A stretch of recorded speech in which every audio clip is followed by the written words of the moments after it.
Mr.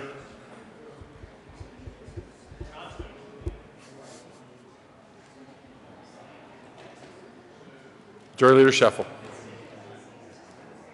Thank you, Mr. President. Colleagues, we are ready to take up a special orders calendar, two parts. First consent calendar, then a regular, all the bills that you've been hearing all day in committee. So,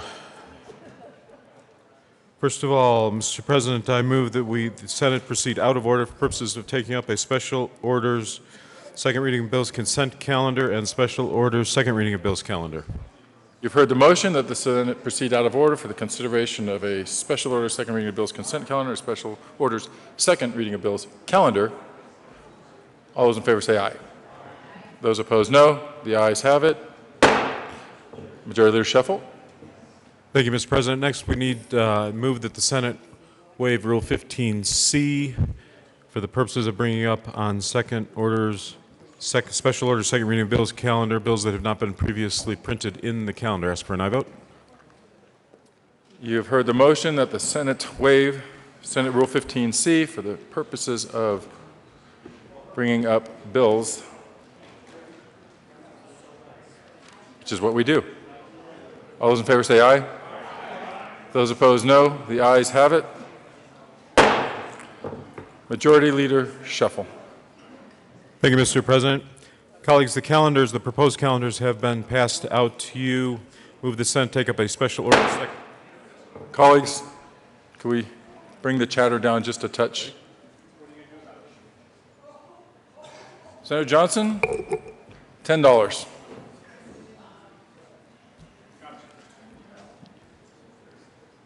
Majority Leader Scheffel.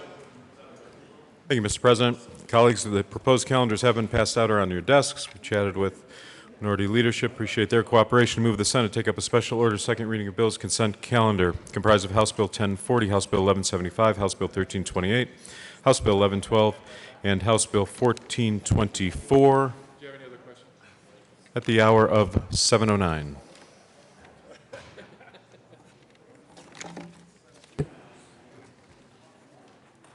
You've heard the motion. All those in favor say aye. Those opposed, no. The ayes have it. Having reached the hour of 7:09, the Senate will take up the calendars as articulated by the Majority Leader, Senator Sonnenberg. Thank you, Mr. President. I move we now resolve ourselves in the Committee of the Whole for the purpose of special orders consent calendar. Aye. Second reading bills. You've heard the motion. All those in favor say aye. Those opposed, no. The ayes have it. The Senate will resolve itself into the Committee of the Whole for the consideration of special orders, second reading of bills, consent calendar. Senator Sonnenberg will take the chair.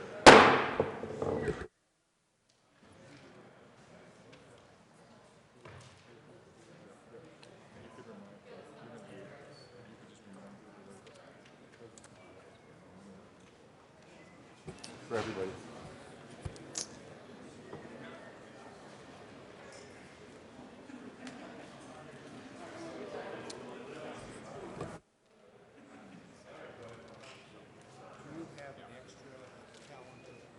Special orders.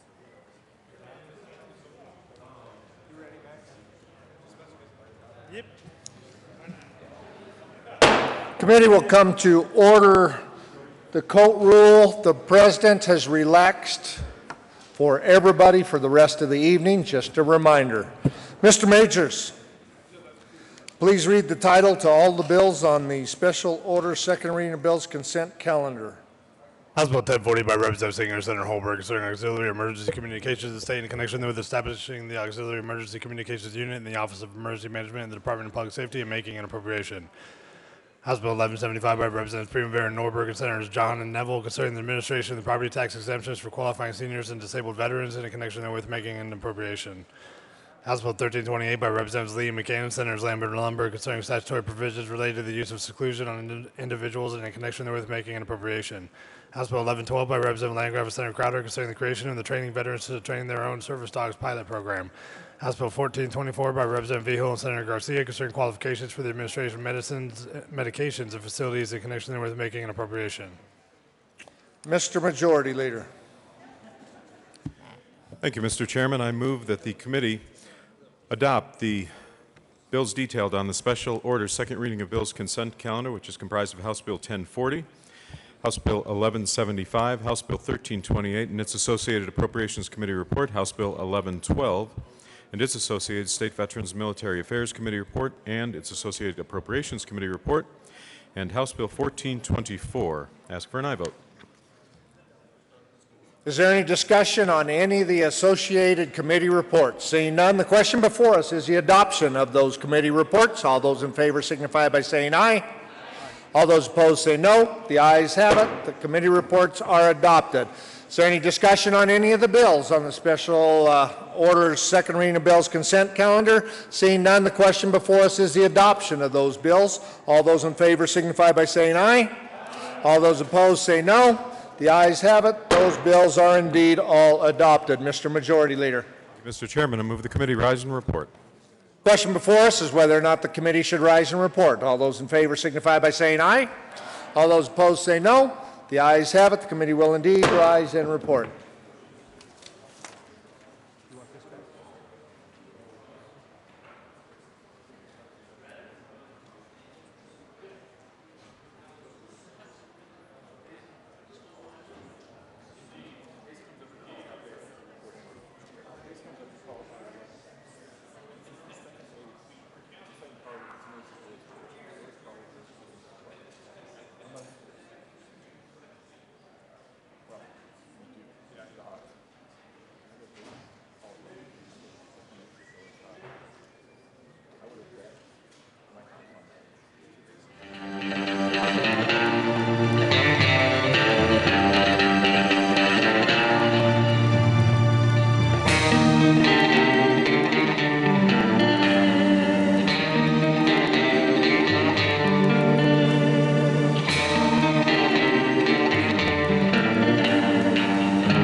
Since I left the mic on, I got to pay your fine.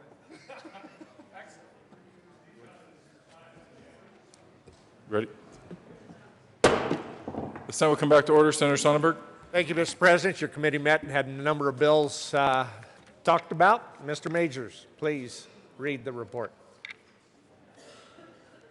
May 5th, 2016, Mr. President, the Committee on the Whole Basic Report is under consideration. The following types bills being second reading thereof makes following recommendations thereon. House Bill 1040, House Bill 1175, House Bill 1328 is amended, House Bill 1112 is amended, House Bill 1424 passed the second reading, order revised, placed on the counter for third reading and final passage. Senator Sonnenberg. Thank you, Mr. President. I move the adoption of the report. You've heard the motion. All those in favor say aye. Those opposed, no. Actually, pardon me. Is there further discussion? Seeing none, are there any no votes? 35 ayes, 0 no, 0 absent, 0 excused. The report of the Committee of the Whole is adopted. House Bill 1040, House Bill 1175, House Bill 1328 as amended, House Bill 1112 as amended, House Bill 1424 passed on second reading and ordered revised and placed on the calendar for third reading and final passage. Mr. Majority Leader. Thank you, Mr. President. Colleagues will then move into the special order second reading of bills calendar. Again, that's been distributed on your desks. Appreciate the cooperation of the minority leadership. Mr. President, I move the Senate take up a special order second reading of bills calendar comprised of House Bill 1422, Senate Bill 196, House Bill 1031, House Bill 1160, Senate Bill 194, House Bill 1383, House Bill 1362, House Bill 1286, House Bill 1077, House Bill 1345, Senate Bill 212, House Bill 1404, House Bill 1117, House Bill 1211, House Bill 1047, House Bill 1290, House Bill 1398, House Bill 1288, House Bill 1440, House Bill 1261, House Bill 1234, House Bill 1289, Senate Bill 210, House Bill 1386, House Bill 1429, House Bill 1194, and Senate Bill 200 at the hour of 7:17. You've heard the motion that the Senate take up a special order second reading of bills calendar. All those in favor say aye. Those opposed, no. The ayes have it.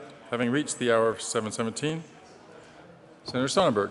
Thank you, Mr. President. I move we now resolve ourselves in the Committee of the Whole for the purpose of special orders, second reading of bills. We've heard the motion. All those in favor say aye. Those opposed, no. The ayes have it. The Senate will resolve itself into the Committee of the Whole for the consideration of special orders, second reading of bills. Senator Sonnenberg will take the chair.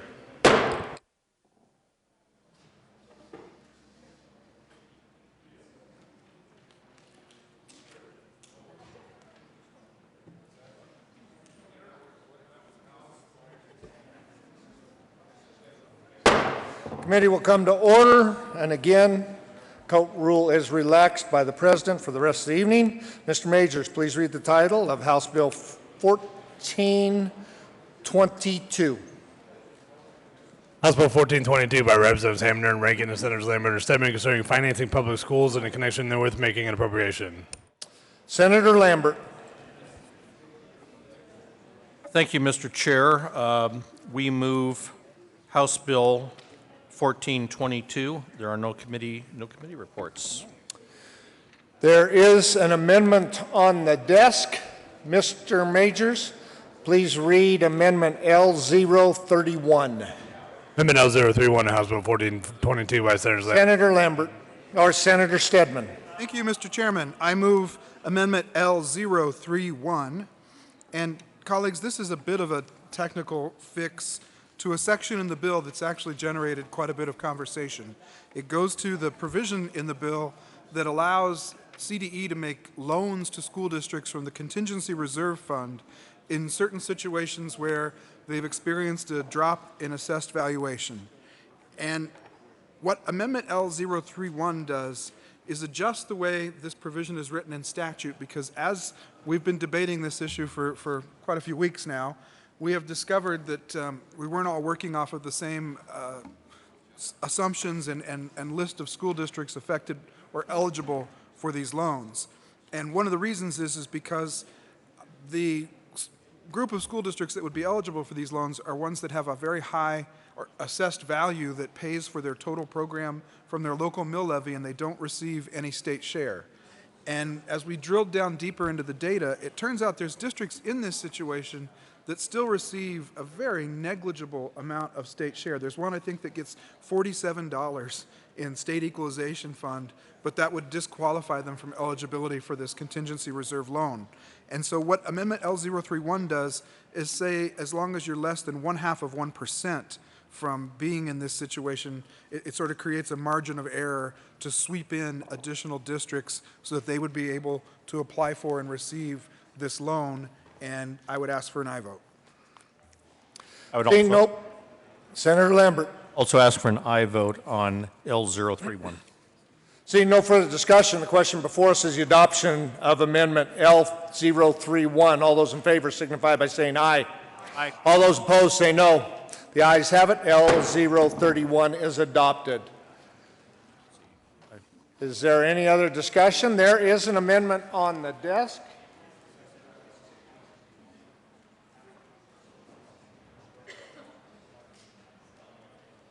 Thank you. Mr. Majors, would you please read Amendment L021? Amendment L021 to House Bill 1422 by Senators Lambert and Senator Stedman. Thank you, Mr. Chairman. I move Amendment L021. And colleagues, this amendment may look a little familiar to you.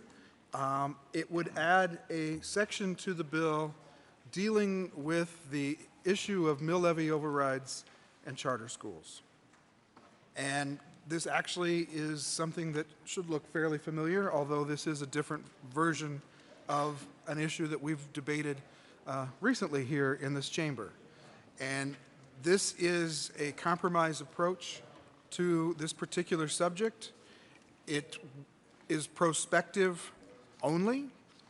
It has built into it a certain amount of discretion and a recognition that when you raise a mill levy override for a particular purpose, that not every school in your district is engaged in that purpose. Easy example would be a mill levy override that's designed for early childhood education Obviously, none of those resources would be directed towards middle or high schools in your district. It's only ECE and elementary programs. And there are myriad other examples of why districts obtain mill levy overrides and what that does for their individual districts and the purposes for which they sought them and the purposes to which they apply the revenues. But the amendment does say that you will distribute those revenues across all the schools of the district, regardless of whether they are a traditional neighborhood school or a charter school, to the extent that the purpose is something that's occurring at that school building. This is, again, a variation on something you've seen before, and it is a compromise, and I, tonight, will ask for your aye vote. Senator Lambert. Thank you. I also ask for an aye vote on L021. Senator Hill. Thanks, Mr. Chair. Ask for a Senatorial 5. We will stand in a senatorial 5.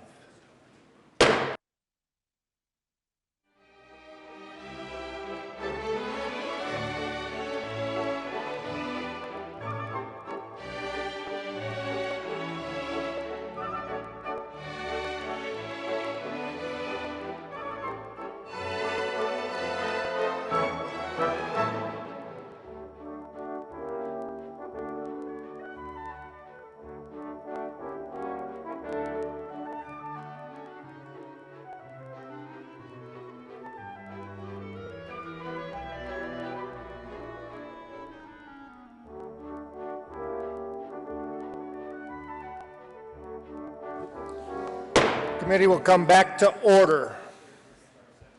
Is there any other discussions? Senator Sheffel, Majority Leader. Thank you, Mr. Chairman. I move House Bill 1422 lay over to follow Senate Bill 196. Question before us is to lay over Senate Bill 1422, one bill. All those in favor signify by saying aye. All those opposed say no. The ayes have it. Senate Bill 1422 will lay over one bill. Mr. Majors, please read the title of Senate Bill 196. Senate Bill 196 by Senators Cook, Cadman, and Representatives Landgraf and Young concerning the creation of a pilot program for inclusive higher education for persons with intellectual and developmental disabilities in connection therewith making an appropriation. Mr. President.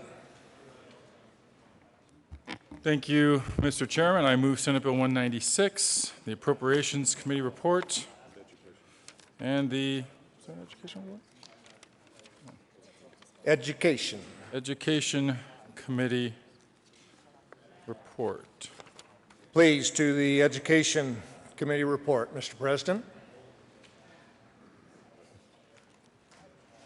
Seeing no further discussion, the question before us is the adoption of the Education Committee report. All those in favor signify by saying aye. All those opposed say no. The ayes have it. The Education report is adopted. To the Appropriations Committee report. So moved. This question before us is the adoption of the Appropriations Committee report. All those in favor signify by saying aye. All those opposed say no. The ayes have it. The Appropriations Committee report is adopted. To the bill, Mr. President. Thank you, Mr. Chairman. First of all, Colorado is one of only a handful of states without access to post-secondary education for students with intellectual and developmental disabilities. Consequently, these Colorado students are limited to costly out-of-state options with high tuition costs, long wait lists, and obviously significant access obstacles.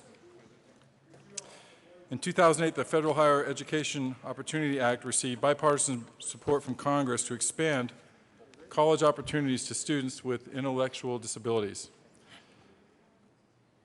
And there are over 5,000 Colorado students, actually about 6,500 identified, and we know there are more, under the age of 21 with intellectual and developmental disabilities and with limited college access. These students are inclined to transition from high school to sheltered workshops, rehabilitation programs, very low-paying jobs, and frankly, too many just sit at home idly. Senate Bill 196 will establish university pilot programs at the University of Northern Colorado, the University of Colorado at Colorado Springs, and establish a community college pilot program at Arapahoe Community College. All three institutions have demonstrated that they possess the expertise, the strong leadership capability, and a commitment to lead our state in this area. As I mentioned, one of only a handful of states that has not had a provision in higher ed for this population. Senate Bill 196 begins to solve that problem. It's the first step in providing resolution. Senator Cook. Thank you, Mr. Chair. I ask for an aye vote on 196 as well. 47 states have programs in their universities that allow children that graduated from high school to go and get a certificate. They don't get a diploma, but they get a certificate to help them get a job after they get out of school.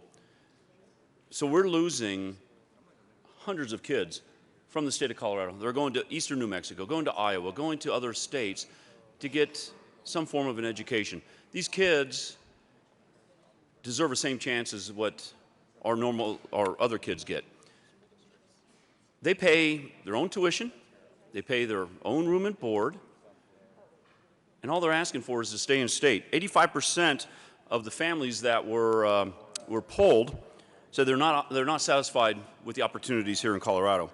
Almost 75% of them, of the responding parents, reported that their young adult children are very interested in attending some type of college, and 80% of them prefer to stay in Colorado, but they're forced to go elsewhere. We heard testimony from a young 21-year-old man with Down syndrome who very functional, but he can't come to Colorado because he might not be able to pass the ACT test. This bill allows kids with Down syndrome not to have to take the ACT, but to get a certificate. He would love to go to college here in Colorado, but he's obstructed from it. He can't do it. And this kid was an athlete at Fairview High School in Boulder. He's also been starred in 2 movies. He's highly functional. He should be allowed to stay here in Colorado. This is a great program for our students, for Colorado kids that have graduated from Colorado High School. I'd ask for an aye vote. Senator Donovan.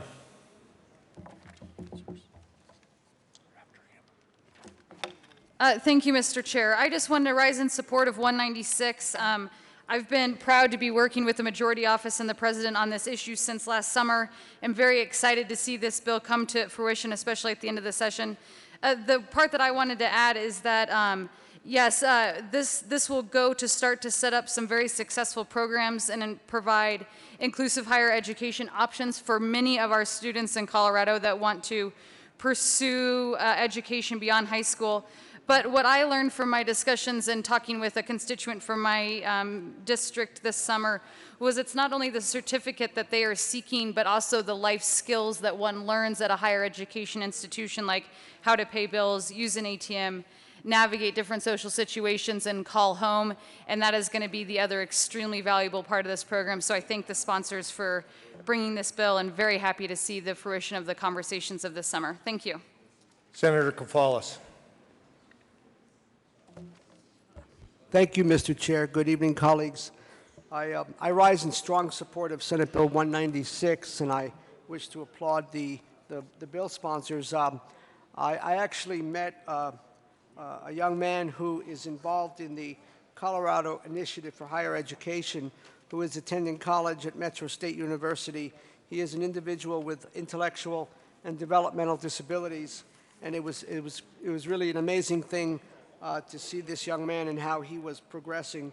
Also, I think it's important for people to note that this is an example of a best practice in terms of increasing opportunities for post-secondary that aligns well with this employment first framework that we talked about, a couple of weeks ago.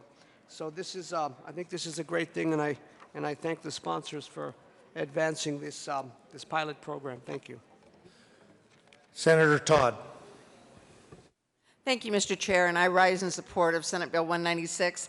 We heard this in education, and Connor Long was the young man who came and testified and did such a wonderful job of being very articulate and explaining that he had no other choices. After he graduated from high school, where did he go next? He graduated from Fairview High School, and he wants to work.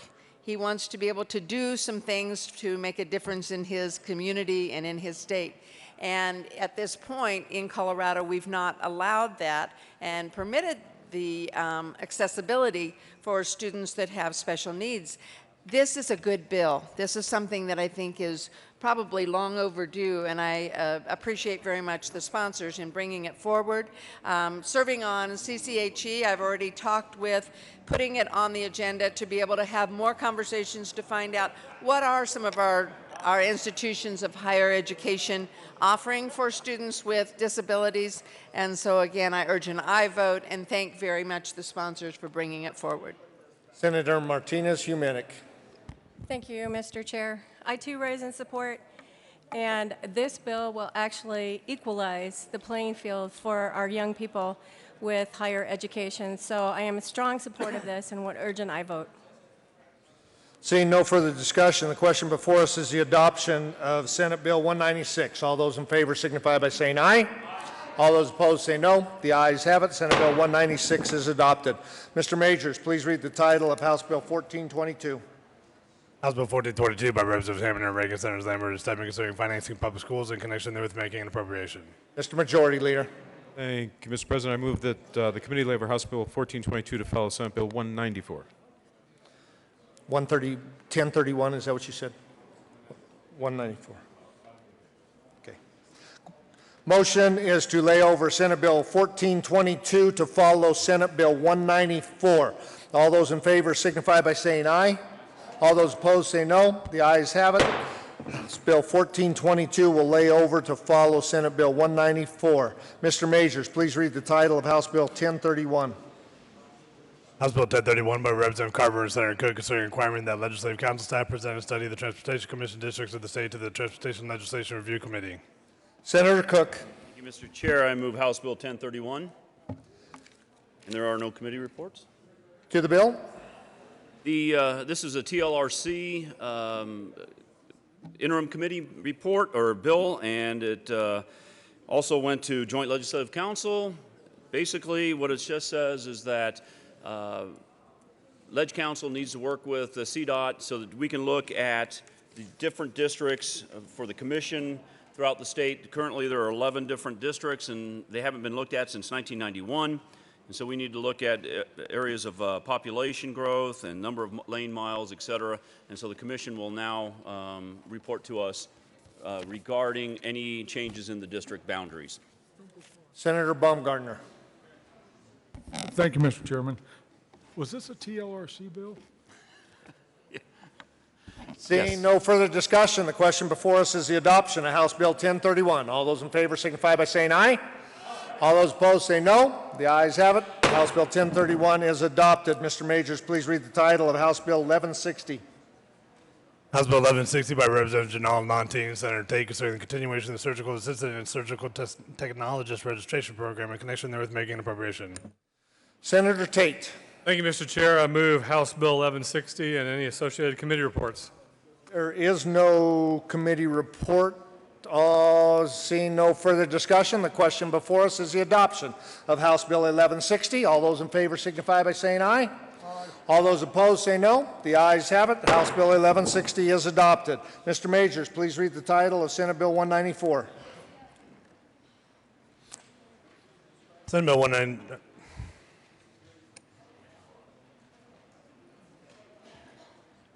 194 by Senator Scott and Representatives Moreno and Del Grosso, concerning funding for state highways and regional transit projects that directly enable commercial development in adjacent areas that have been deemed undeveloped or underdeveloped due to inadequate state highway and transportation systems.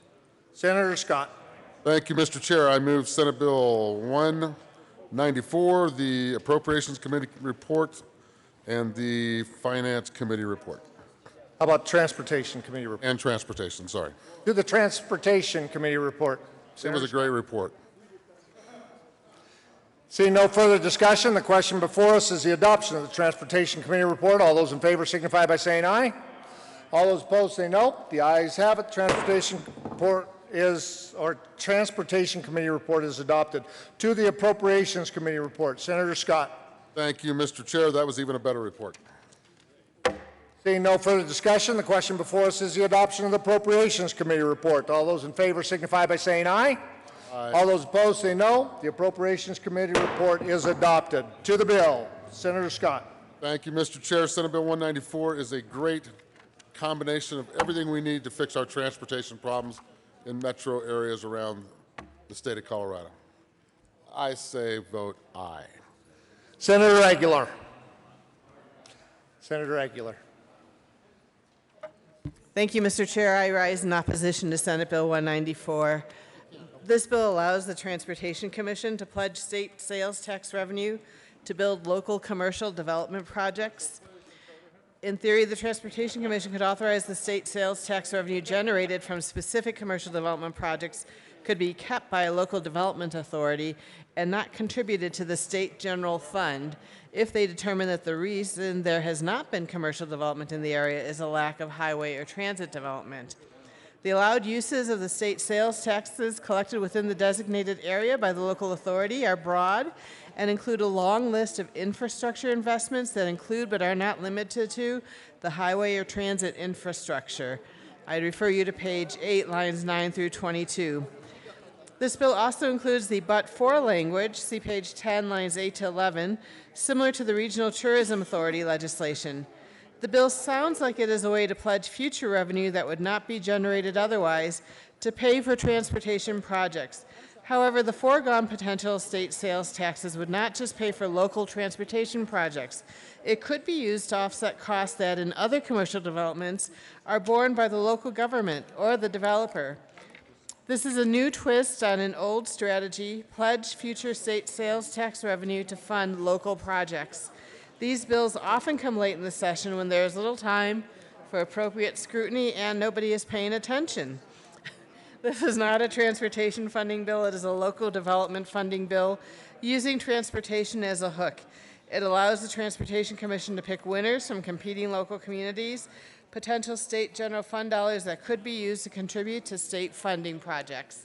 And I'd ask for your no vote on Senate Bill 194. Seeing no further discussion, the question before us is the adoption of Senate Bill 194. All those in favor signify by saying aye.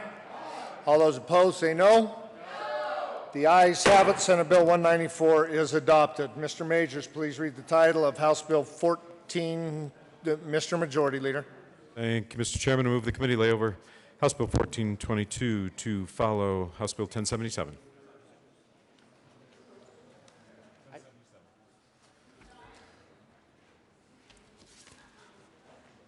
The question before us is to lay over House Bill 1422 till after House Bill 1077. All those in favor signify by saying aye. All those opposed say no. The ayes have it. House Bill 1422 will lay over till after 1077. Mr. Majors, please read the title of House Bill 1383. House Bill 1383 by Representative Singer and Fields of Senator Grantham concerning a predictive data analytic technology for child welfare pilot program in connection therewith making an appropriation. Senator Grantham. Thank you, Mr. Chair. I move House Bill 1383 and the Appropriations Committee report. To the Appropriations Committee report. Thank you, Mr. Chair. We add the appropriation. Seeing no further discussion, the question before us is the adoption of the Appropriations Committee report. All those in favor signify by saying aye. Aye. All those opposed say no. The ayes have it. The Appropriations Committee report is adopted. To the bill, Senator Grantham. Seeing no, there is an amendment on the desk. Mr. Majors, please read the amendment of L005. Amendment L005. Senator Woods. Thank you, Mr. Chair. I would move Amendment L005. To the amendment. Thank you, Mr. Chair. Colleagues, this is an amendment that's been agreed upon by the sponsor and the client. We're just putting a closed loop on the data that's being processed from the counties and the agencies to the vendor, and it's a closed loop. That data cannot be shared anywhere outside of the loop. We'd ask for an aye vote on this amendment. Senator Grantham. Thank you, Mr. Chair, and I agree with my colleague. This is a friendly amendment, and I would ask for an aye vote. This, as she said, does close that loop and address some significant concerns from folks about the data that is being used and this already existing data within the county systems, and it'll close that loop for the person that actually receives that RFP. They will not be allowed to use it outside of themselves or share it outside of themselves or from other than with the county or agency from which they got it. that is actually a participant in that pilot program. And so I would ask for an aye vote. Seeing no further discussion, Senator Newell.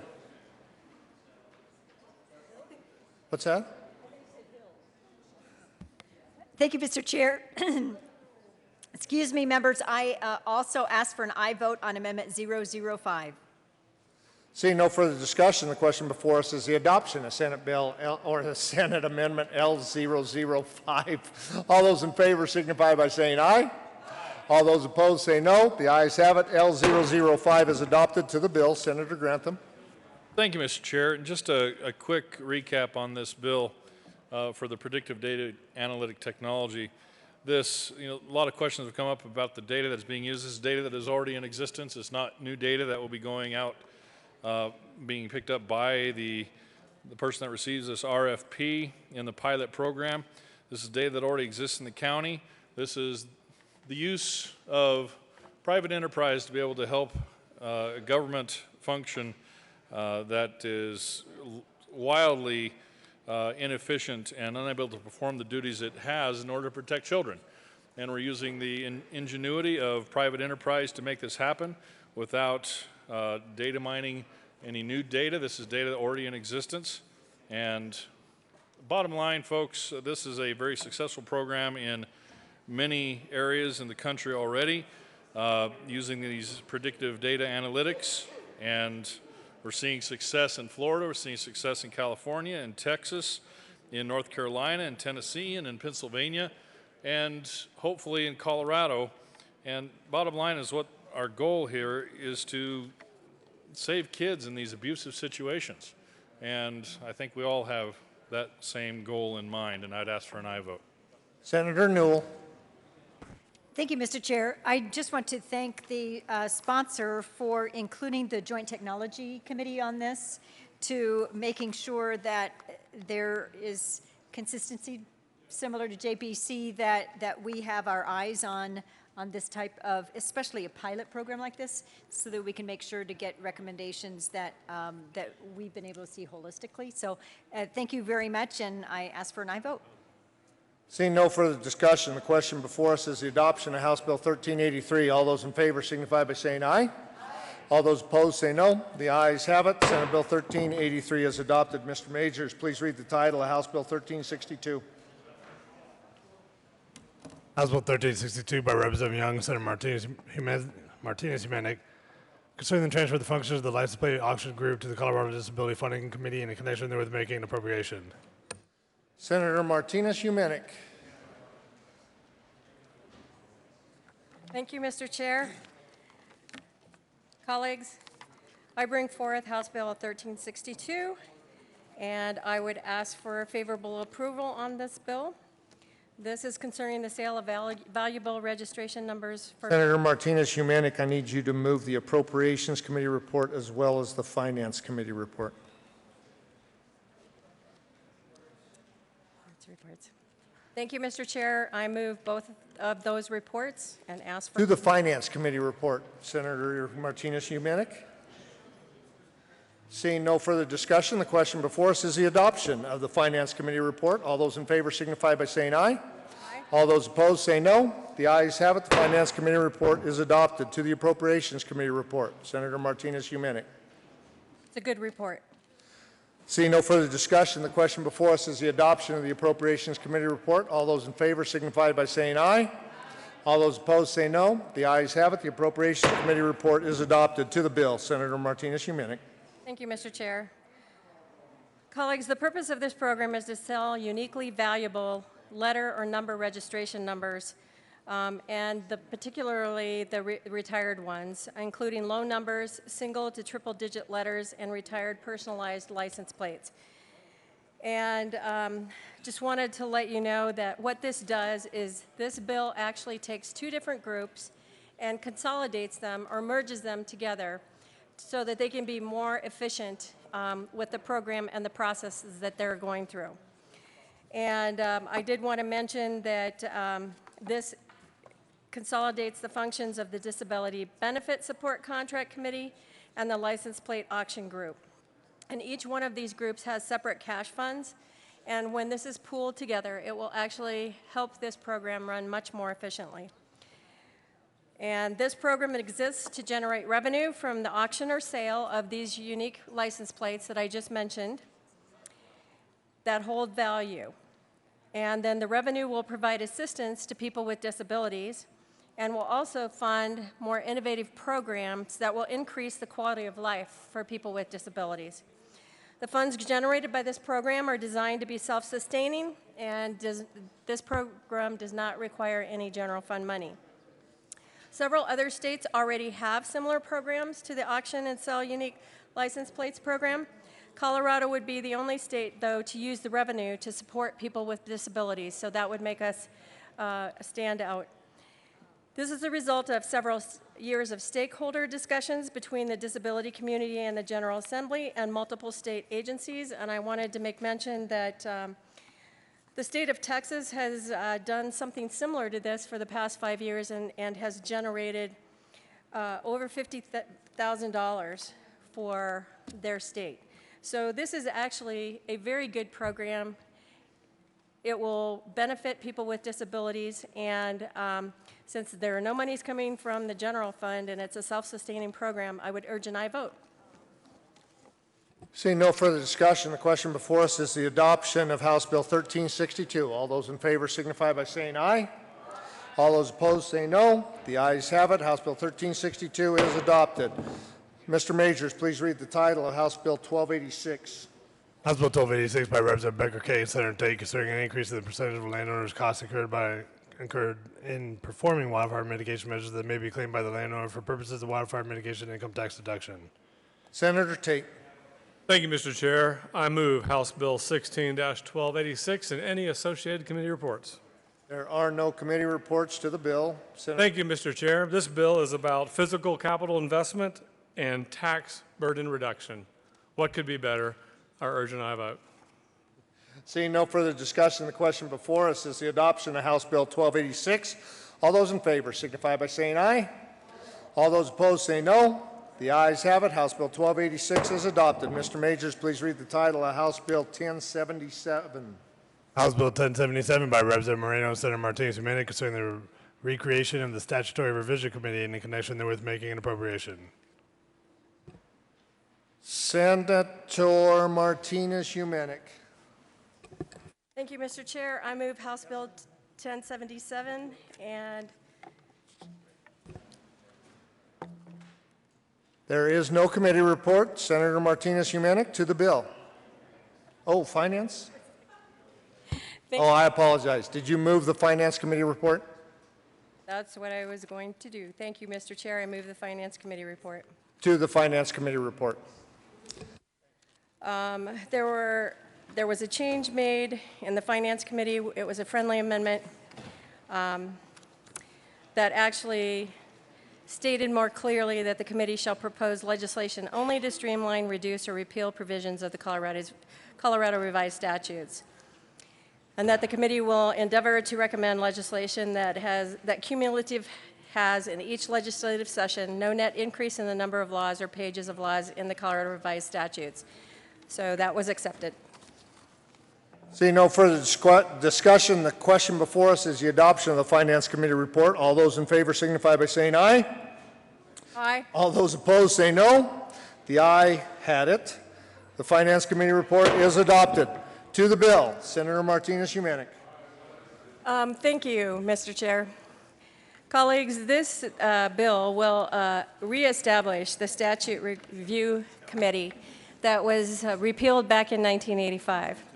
And what this group will do is they will go back through the statutes, review them, see if there are duplications, see if there are things that clearly we don't need to have anymore, and make recommendations to have those looked at and possibly removed or repealed in the future.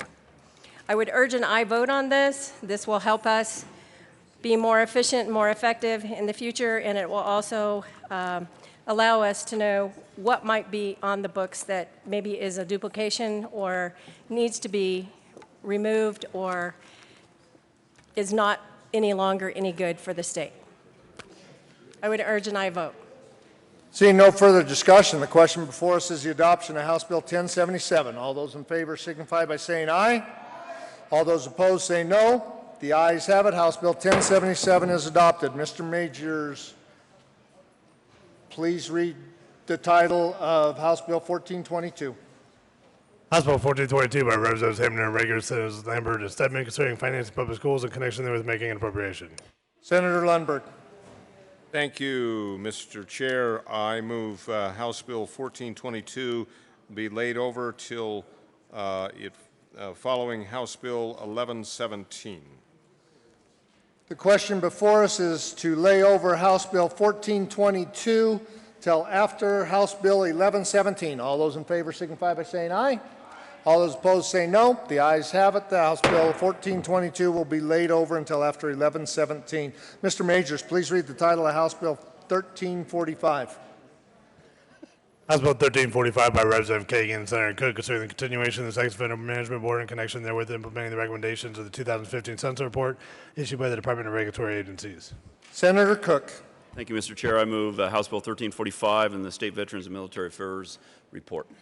To the State Affairs Committee report.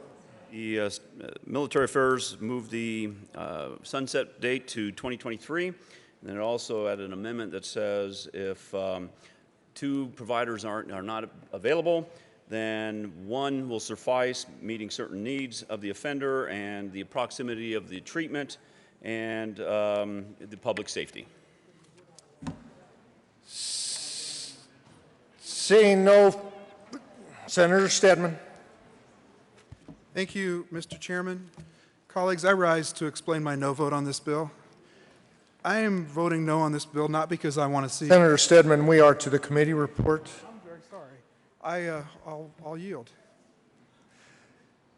Seeing no further discussion on the committee report, the question before us is the adoption of the State of Veterans and Military Affairs Committee report. All those in favor signify by saying aye.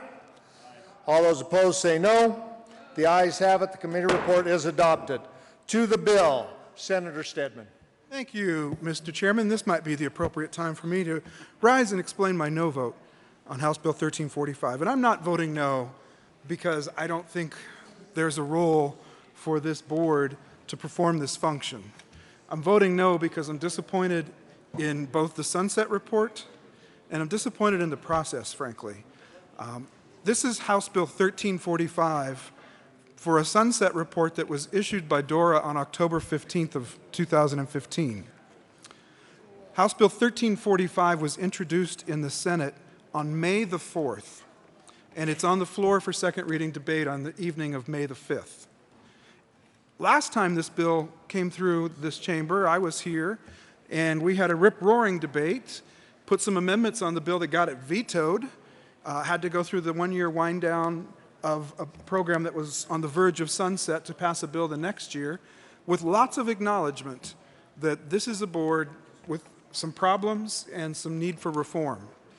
In fact, this is a board that the Joint Budget Committee has actually commissioned not one, but two studies through the long bill process in the past couple years to examine problems with sex offender treatment in our Department of Corrections. And when that study came back and said that part of the problem at the Department of Corrections stems from the Sex Offender Management Board's treatment standards, we then commissioned a study of the treatment standards. And the SOMB is slowly, in their merry, sweet way, working at trying to address a couple of the things in that report that the JBC commissioned. I don't see a lot of progress, and I don't see a lot of progress in this bill. And I think there is a lot to be addressed. I think the SOMB is too large, too clunky, too self-interested, a little bit of conflict of interest. I think there are some things they do that are antiquated and out of date and insensitive. I think there are some things they are doing that are still causing problems in our Department of Corrections and backlogging the ability of people on indeterminate sentences to move through treatment to the possibility of being paroled and released from prison. There are some real problems. And I'm not convinced that this bill is coming to us in a posture where this Senate is getting its fair share of the opportunity to take a look at these problems and to address these problems. To have introduced the bill on the 4th and rush it through the Appropriations Committee and the floor on the 5th, when this is something that has blown up on us in the past, that we've paid for studies and we have recommendations that have yet to be implemented. We have I have a lot of frustration around this, and I just wanted to explain. I'm not voting no on this board because I want it to go away, but I'm voting no on this bill because I don't think we've handled this at all responsibly, and I'm very disappointed to be in this position tonight. Senator Aguilar. Thank you, Mr. Chair and members. I actually had been waiting all session for this bill to come through because I knew it was an area where I think the people who are affected by this bill are being treated poorly by our state. And I was pleased with a number of the changes that were made in this bill, including ensuring that that the guidelines and standards of the risk need responsitivity or another evidence-based correctional model are put in there.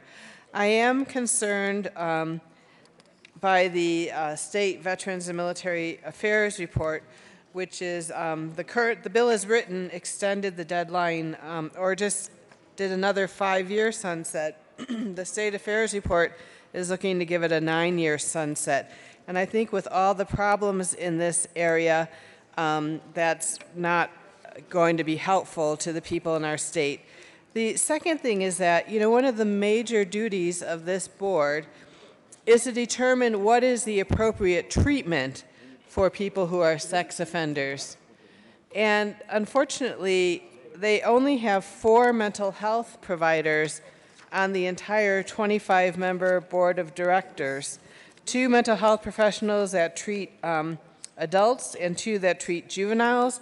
And I think I just heard the State Affairs Committee say that if they could only find 1 mental health professional, that was enough.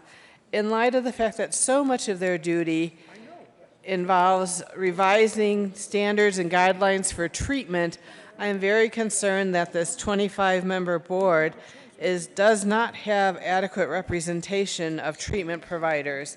Now, at this late point in the session, I think what I would support would be if we left the sunset in another 5 years, if we also require that the number of mental health professionals be held to that number of at least 4. In fact, I think it should be more. And I think it would be nice if we could put an amendment on this that required that the treatment decisions be made by people who actually have some scientific expertise in the treatment of people with sexual offenses. I think the guidelines that we've been using in our state are lagging behind the research that exists. And I note that they noted in the report that they had started in July of 2014 to develop new guidelines, and in this report we're giving them till July of 2017 to come up with them. So I'm not clear why it's taking them 3 years to come up with their new guidelines, and I really feel that we're doing a disservice to those folks and not offering them the standard of care and treatment that they need. Senator Stedman. Thank you, Mr. Chairman, and I want to concur in some of the remarks of the previous speaker and also just question why is this board so successful at dragging its heels so slowly? But I also want to make a point to clarify my previous remarks. This is a sunset bill, colleagues. The Department of Regulatory Agencies published a sunset report last October. Normally, in our process, one of the first things we do in session in January before we really get roaring into business is go through the sunset reports. We usually see sunset bills that are numbered in either 2 digits in the Senate or maybe in the 1,000 or 1,100 series in the House. This is House Bill 1345. This sunset report was not acted on by the House until it became House Bill 1345. And one of the reasons it's being rushed through the Senate at this point is because we didn't get the bill until May the 4th on a sunset report that came out last October. There has been no real opportunity, I think, for this Senate to be involved in this conversation. The Department of Regulatory Agencies and the folks in the House have spent an awful lot of time on this. And how nice for them. but it isn't very nice for us, and I'm very frustrated. There are a lot of things I would like to talk about. There are things I would have liked to have had the opportunity to debate, and that's not going to happen tonight, and it's not going to happen while I'm here, and that's too bad. And so the conflict of interest and the corruption and the padding your own bottom line that goes on, referring people to polygraphy because the polygraphers set the standards, all of those kinds of things that I think we should be debating, we're not really going to get a chance to debate. And that's a shame, and I'm a no vote. Senator Cook. Thank you, Mr. Chair. I understand the frustration, and I think I am equally frustrated on when we received the bill. As the previous speaker said, we just got it yesterday. The Democrat-controlled House held on to it for over a month and a half, and then just passed it through and brought it to us. So I agree we should have had debate on it, but we didn't. But we should not get rid of the Sex Offender Management Board because we just got it yesterday. Let me tell you about the board, what they do. The board sets standards for all judicial districts in the state. They look at evidence-based best practices for how to manage sex offenders, some of the most difficult group of people to deal with and to manage. So they look at standards and say, how do we get standardization throughout the entire state? Because everybody likes conformity. The courts like it, prosecutors like it, the defense likes it, and the sex offender likes it. Because let's face it, sex offenders go from one judicial district to the other. They could create a sex offense in Boulder County and come to Weld County. They want to be treated consistently. It's made up of 25 volunteer members, and the members are judges, they're practitioners, they are probation officers, defense attorneys. The defense bar is part of this commission. And again, they implement and revise adult and juvenile standards. They research effectiveness of the standards. They develop risk assessments to identify registered sex offenders and who are sexually violent predators, and do community notifications. This is a very good group of people that can manage and work with probation officers who have to deal with sex offenders. As far as the sunset, actually, the House made it 3 years. In state affairs today, we moved it to 7 years because, based on DORA, it's not 9 years, it's 7 years. Based on DORA, it would be an effort in futility to do it in 3 years. It would be duplicitous because they would have to start the new review period in the fall of 2017, and not much would have changed by then. There would not be any more information that they could apply in such a short time. The information hasn't changed that much, and it, again, would be a waste of, I think, state resources. So I think this is a good bill. I think it's a way to keep our community safe and to have sex offenders get the treatment that they need and desire. So I'd ask for a yes vote on 1345. Senator Aguilar. Thank you, Mr. Chair. And I wonder if we might lay this bill over. I actually have 2 amendments that are being drafted and that I'd like to offer, and I think my fellow senator from the rural area also does. If we could lay it over while the drafter gets them ready for us, I'd appreciate that. Senator Lundberg. Thank you, Mr. Chairman. I move that House Bill 1345 be laid over to follow House Bill 1117. The question before us is to lay over House Bill 1345 till after 1117. All those in favor signify by saying aye. All those opposed say no. The ayes have it. House Bill 1345 will lay over until after House Bill 1117. Mr. Majors, please read the title of Senate Bill 212. Senate Bill 212 by Senator Crowder concerning line changes made to the Federal Child Care and Development Block Grant reauthorization of 2014, the 12-month eligibility requirement of the Colorado Child Care Assistance Program. Senator Crowder. Thank you, Mr. Chair. There is no committee report, but I thought I'd give one anyway. Would you move the bill, please? Yes, sir. I'd like to move Senate Bill 212. Senator Kafalis. Yes, I'm sir. sorry. Senator Crowder. I thought you were done. I apologize. Actually, this went through State Veterans and Military Affairs today, and it was passed unanimously. One of the few times that we get to brag on our committee report, and there's no committee report. Mr. Chair, this bill is basically concerning aligning changes made to the federal Child Care and Development Block Grant reauthorization of 2014. It's a good bill. Both sides, leadership, and everybody who's involved. This is a takeoff on 1183, which is still on the calendar, which hopefully we can get rid of that once 212 goes through.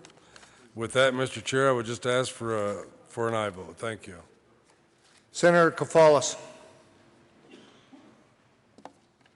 Thank you, Mr. Chair. I rise in support of Senate Bill 212. This is a very important bill in terms of aligning our state laws regarding CCAP, the Colorado Child Care Assistance Program, with federal law. And one thing in particular that it does, if it allows that if a family, their income rises above the level set by the county, where they're above the level for child care assistance, it would allow them to continue into the next 12-month redetermination period receiving child care assistance. So it allows people to, it's a one way of addressing the cliff effect, which we've all talked about in this chamber. So it's a good bill, and it's important that we pass it. Senator Newell. Thank you, Mr. Chair. Well, members, if you're wondering if Senate Bill 212 looks a lot like House Bill 1183, you're right.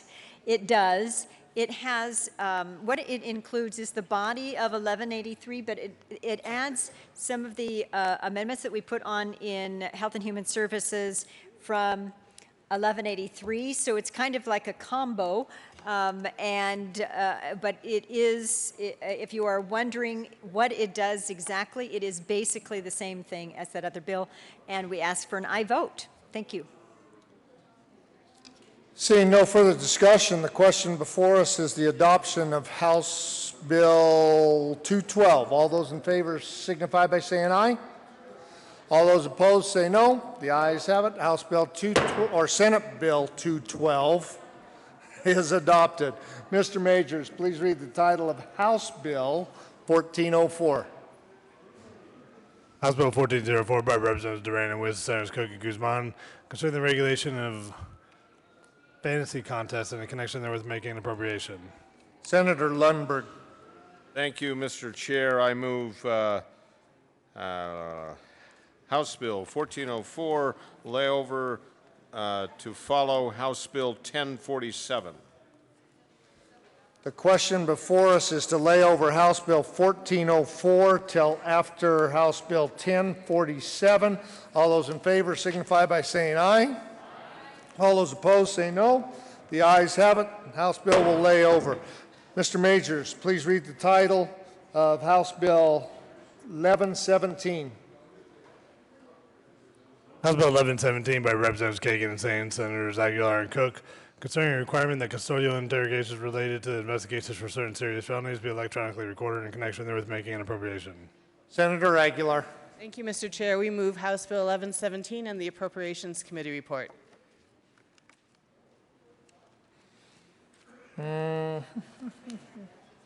Is there I don't have an Appropriations Committee report. There's no appropriations, no committee report to the bill. Is that today? Yeah. Did it get appropriated? No. To the bill. Senator Aguilar. Thank you. This implements filming of interrogations for felony sex assaults. We know that about 1 out of 4 people who confess actually are innocent. They're later found to be innocent, sometimes with the use of DNA. And by having these processes filmed, we will have the opportunity to review what happened in the course of that interrogation. It's seen as a best practices in police departments and is being implemented around the country, and we'd ask for an aye vote. Senator Cook. Thank you, Mr. Chair.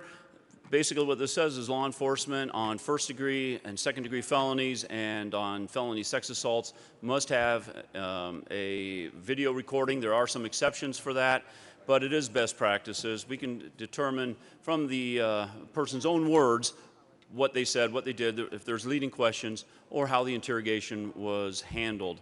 So it's kind of in conjunction with what we did on a different bill regarding insanity pleas. So I would ask for an aye vote because this is good law enforcement practices. Seeing no further discussion, the question before us is the adoption of House Bill 1117. All those in favor signify by saying aye. All those opposed say no. The ayes have it. House Bill 1117 is adopted. Mr. Majors, please read the title of House Bill 1345. House Bill 1345 by Representative Kagan, Senator Cook, concerning the continuation of sex offender management board in connection therewith implementing the recommendations of the 2015 census report issued by the Department of Regulatory Agencies. Senator Cook. Thank you, Mr. Chair. I renew my motion for an aye vote on 1345. Is there other? Senator Aguilar? Thank you, Mr. Chair. I just want to describe the amendments that I've asked the amendment clerk to draft. The first I asked was that we bring the sunset back to 5 years, and that would be then 2021. The second was that, or it might be 2020, he's got the date for me. The second, most important, is that one of the big concerns has been that the treatment guidelines are being set by people who don't have much expertise in treatment. And so what this would say is that the board is still responsible for adopting the guidelines, but that the guidelines need to be established by a subcommittee of which 80% or more of the members were people with experience in the treatment of people with sex offender disorders. And so those are the two amendments that the drafter is drafting for me. And I will yield to my fellow colleague. Mr. Assistant Majority Leader Lundberg. Thank you, Mr. Chair. I move House Bill 1345, layover to follow House Bill 1047. Question before us is to move House Bill 1345 to follow House Bill 1047. All those in favor signify by saying aye. Aye. All those opposed say no. The ayes have it. That bill will lay over. Senator Lundberg. Thank you, Mr. Chair. I move House Bill 1422, layover to follow House Bill 1398. Motion before us is to move House Bill 1402, 1422 to lay over after 1398. All those in favor signify by saying aye. All those opposed say no. The ayes have it. 1422 will lay over to 1398. Mr. Majors, in my convoluted mess here, I believe I need you to read the title to House Bill 1211. House Bill 1211 by Representative Melton, Senators Baumgartner and John, concerning licensing marijuana transporters in connection therewith making an appropriation. Senator Baumgartner. Thank you, Mr. Chair. I move House Bill 1211 and the Transportation Committee report. To the Transportation Committee report. Of all the committee reports that there is, Mr. Chair, this is one of them. Ask for an aye vote. Seeing no further discussion, the question before us is the adoption of the Transportation Committee report. All those in favor signify by saying aye. All those opposed say no. The ayes have it. Transportation report is adopted. To the bill, Senator John. Thank you, Mr. Chair. Although it sounds like a little bill, it really is a big deal to the industry. Currently, if a courier is delivering product, for instance, from a manufacturer in Denver, and they have to take it over to Durango, and that place of business is already closed, they literally would have to get straight back into the vehicle and drive it all the way back because there could be no break. And as you can tell, that would not be good. This could mean waiting in the vehicle until the next business day or driving straight back without a break. The bill will allow a licensed transportation company to bring that product back to a licensed facility to be stored in a safe and secure manner until they can return the product to the manufacturer during the permitted delivery hours. Current courier companies that are not employees of licensed entities are not regulated by the Marijuana Enforcement Agency. These companies and the product they're transporting are currently off of the state seed to sale tracking system. This kind of brings them into the loop. It will enable local and state law enforcement agencies to identify legal transportation license holders and promote secure transportation of product through any jurisdiction in the state. Yeah, sure. Are we ready for number 6?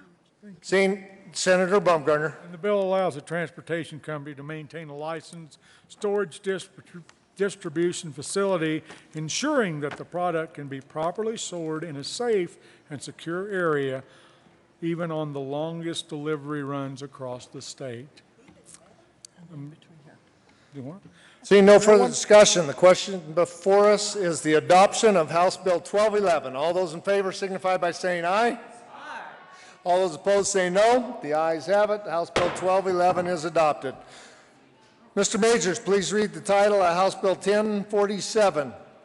House Bill 1047 by Representatives Buck and Winter and Senators Newell and Roberts, concerning the adoption of an interstate compact to allow physicians to become licensed in multiple states through an expedited licensure process and in connection therewith making an appropriation. Senator Roberts. Thank you, Mr. Chair. I move House Bill 1047, the Health and Human Services Committee report, and the Appropriations Committee report. To the Health and Human Services Committee report, Senator Roberts. Thank you, Mr. Chair. I was actually unable to be there, and I could describe it, but I think my colleague and co-prime could describe it better. Senator Newell, or is there discussion? Senator Newell. Thank you, Mr. Chair. Yes, in that committee, we put something back in the bill that the House had taken out because we didn't know about appropriations that were going to be available, but then we found out that they were available after the long bill, and so we just moved things back to the introduced version of the bill, and we asked for an aye vote. Senator Roberts. Thank you. And essentially it was changing the effective date and appointment of individuals to the Compact Commission. Seeing no further discussion, the question before us is the adoption of the Health and Human Services Committee report. All those in favor signify by saying aye. Aye. All those opposed say no. The ayes have it. The committee report is adopted. To the Appropriations Committee report, Senator Roberts. Thank you, Mr. Chair. That's the appropriations. Ask for an aye vote.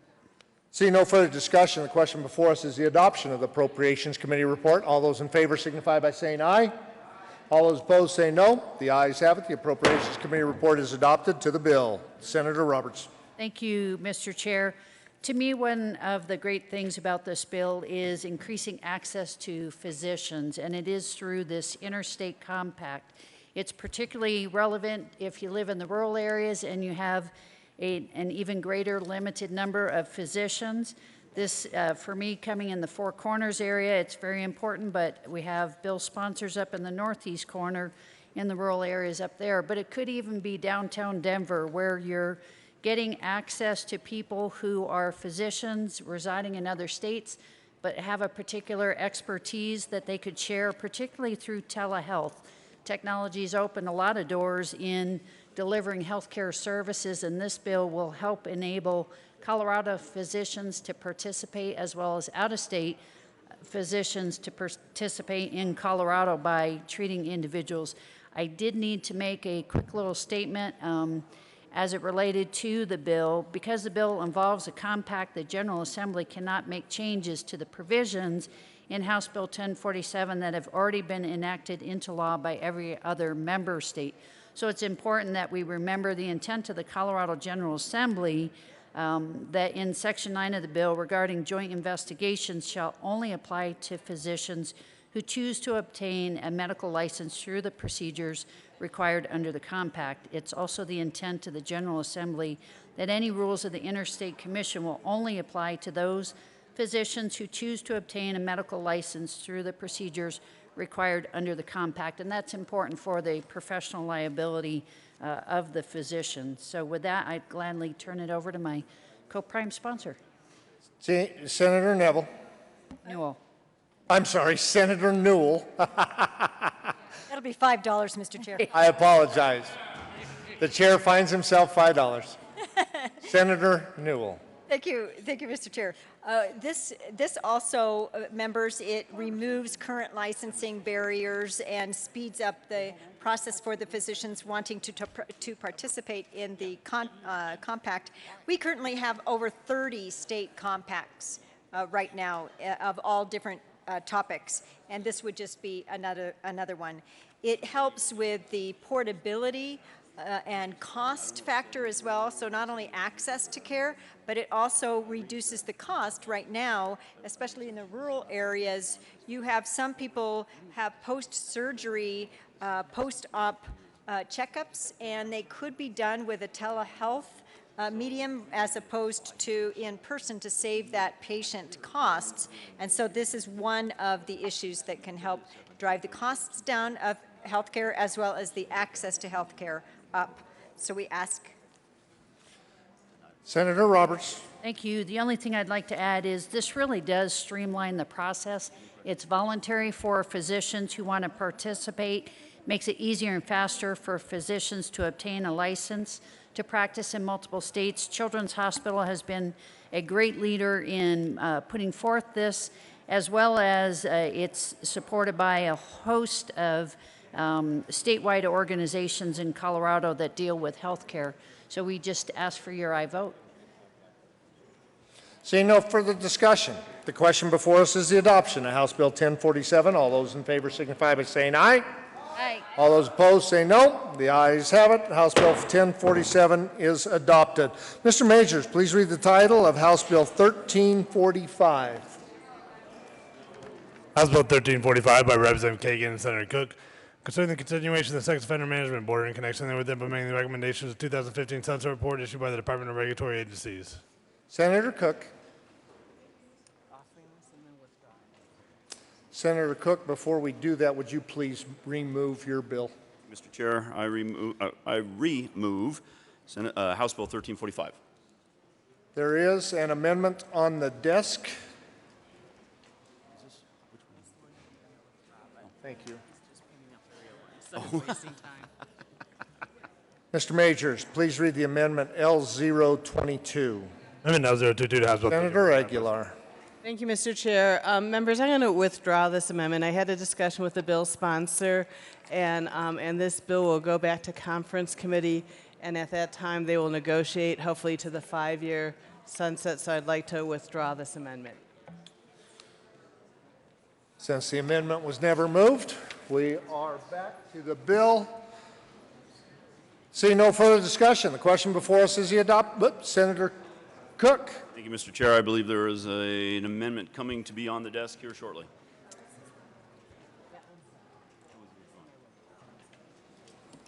There is an amendment on the desk. No problem. Mr. Majors, let's try reading Amendment L24. Amendment L024 to House Bill. Senator Aguilar. Thank you, Mr. Chair. I want to thank the bill sponsor for his willingness to work with me on this.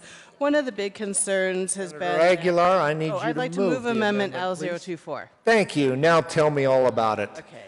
So one of the big concerns with the Sex Offenders Management Board is that the 25-member board of directors, while it does set up subcommittees, has very few people with expertise in treatment on it. And so what this amendment does is to say that as they revise the guidelines and standards for treatment, they need to establish a subcommittee consisting of at least 80% of which are treatment providers to make the recommendations to the board. It does that in both the adult and the juvenile sex offender treatments, and I'd ask for your support. Senator Cook. Thank you, Mr. Chair. I do not oppose the amendment. Senator Newell. Thank you, Mr. Chair. I ask for an aye vote as well on this amendment. I think it is one of the modest things that we can do in the Senate to improve this bill. And I also want to hand it to the sponsor to take this significant piece of legislation at such a late time with very little, I would say, judicious review. But with this amendment, it does add to the extra eyes on the board, and I think it is quite a bit of an improvement. Thank you. Seeing no further discussion, the question before us is the adoption of Amendment L024. All those in favor of the amendment signify by saying aye. Aye. All those opposed signify by saying no. The ayes have it. Senator Cook. Thank you, Mr. Chair. I again remove House Bill 1345. Seeing no further discussion, the question before us was the adoption of House Bill 1345. All those in favor signify by saying aye. All those opposed say no. The ayes have it. 1345 is adopted. Mr. Majors, please read the title of House Bill 1404. House Bill 1404 by Representatives Duran and Wilson, Senators Cook and Guzman concerning the regulation of fantasy contests and in connection therewith making an appropriation. Madam Minority Leader. Thank you, Mr. Chair. The Senator and I move House Bill 1404 on second reading. And the Finance Committee report, how about? And the Finance Committee report. I thought that's what you said. Madam Minority Leader, to the Finance Committee report. Seeing no further discussion, the question before us is the adoption of the Finance Committee report. All those in favor signify by saying aye. Aye. All those opposed say no. Finance Committee report is adopted. To the bill, Senator Cook. Thank you, Mr. Chair. Basically what this is the fantasy sports contest. There's over 800,000 citizens of Colorado that play fantasy sports today, and there is a movement to maybe shut them down across the country. The New York Attorney General, not the Colorado one, but the New York Attorney General has shut them down. And as a matter of fact, they're trying to make them go back from day one to start paying fees and fines for every single person that has played since the beginning, and it would put them out of business.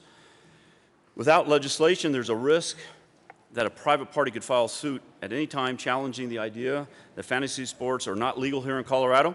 In addition, payment processors, and this is the big deal here, because business loves stability and predictability.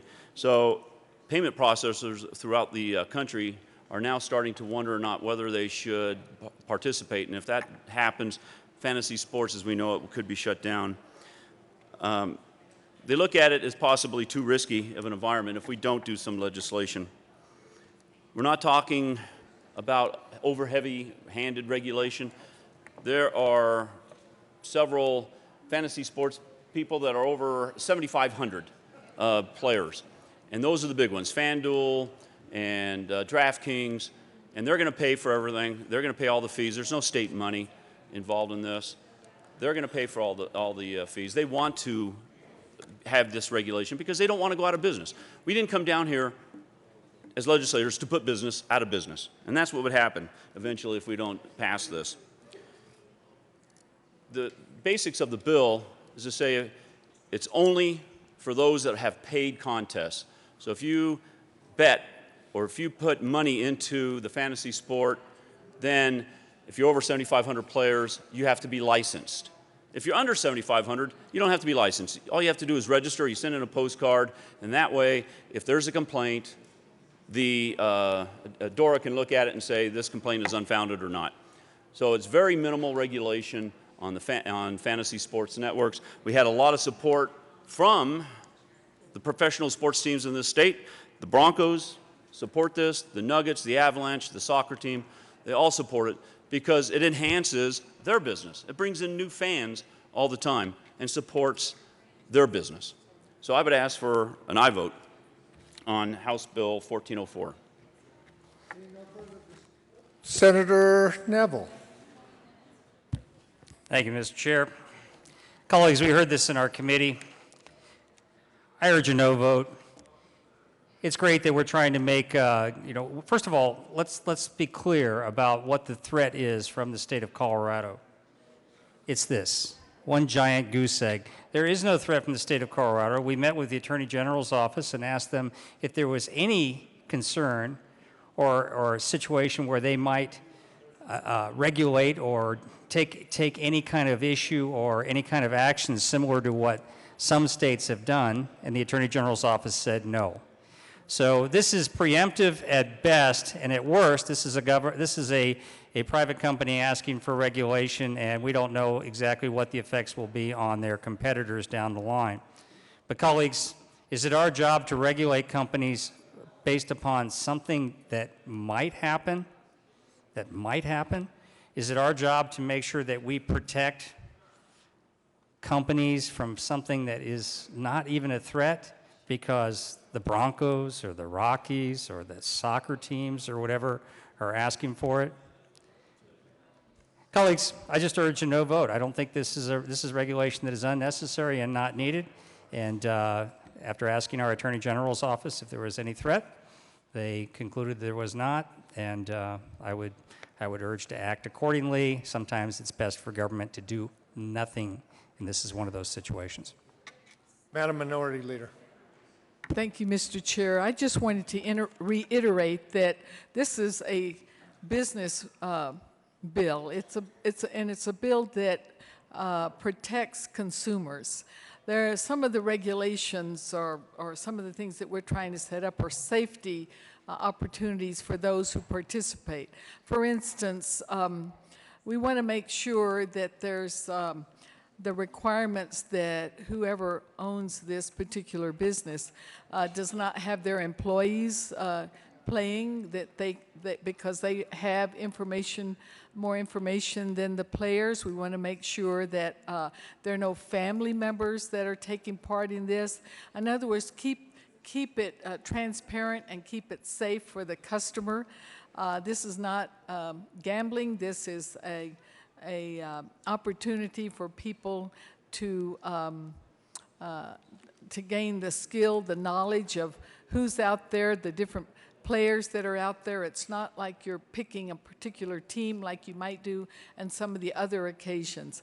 It's over 800,000 people in Colorado are already part of this. This is just a way to secure the safety of the game, making sure that the customers who participate are having an equitable opportunity to play and be in a situation where there's fairness. I urge a yes vote. Senator Holbert. Thank you, Mr. Chairman. I appreciate the words of my colleague from Jefferson County, and I also appreciate the way that the bill has been presented here by the two sponsors. Leading into the committee hearing, I had heard concerns that the New York Attorney General had effectively put this type of business, out of business. And there had been maybe a suggestion that our Attorney General could do the same. And as the good senator from Jefferson County indicated, sent a couple of questions over across the street to the Attorney General's office, and within minutes we had the answer, no. Not any interest. And it's frustrating when there are people outside of this building who seem to have been convinced through social media, email, Facebook, Twitter, whatever, that there was some attempt by our Attorney General, or there might be in the future. At one point I was told that, well, you never know what might happen on May 12th, the day after we're done here with our session, and we're not here to be that check and balance. I want to stand up and be a voice, not speaking for the Attorney General, but just someone who appreciates the way she has conducted herself in this matter. I see no indication that Attorney General Kaufman has any intention to move forward as did the Attorney General of New York. We don't live in New York. Our state constitution isn't the same as the state constitution in New York. I don't know if the authority of the Attorney General is the same or somewhat the same or vastly different. But if this industry, if the major players in this industry want to put up a hedge of a little bit of government in order to try to protect against more government sometime in the future, I doubt that that's going to be effective. If the sponsors and if a majority of this chamber feel that that is a good step in the right direction, then that's fine. But it has been frustrating to see emails and social media posts pass this bill to defend our right. And I don't think there's anything in Colorado that indicates that the ability of people to participate in this activity is under threat. If the industry wants to be regulated, okay. We certainly have a lot of proposals for regulation that come into this chamber and into this Capitol. And if a majority of members decide that a little bit of regulation is somehow a hedge against a lot of intrusion from government, then I suppose you will vote for it. I will be a no vote because that's the way I see it. We don't need legislation to protect against shark attacks in Colorado because we don't have sharks here. I guess if you stay out of the Denver aquarium, you're pretty much at zero risk of that. And I see about zero risk of the Attorney General stepping on this industry. I ask for a no vote. Senator Hill. Thanks, Mr. Chair. Colleagues, I agree with most of what's been said here in terms of the challenges as things look exactly right now. Here's where it gets complicated. It's not just about our Attorney General. We watched what happened in, let's walk you through it. Right now, there's no regulation on fantasy sports.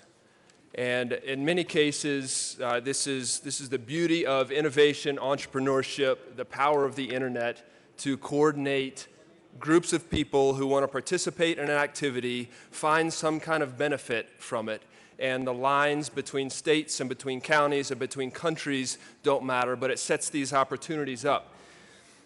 Unfortunately, we've come to a point in government where the constant threat of government intervention is a reality we have to face.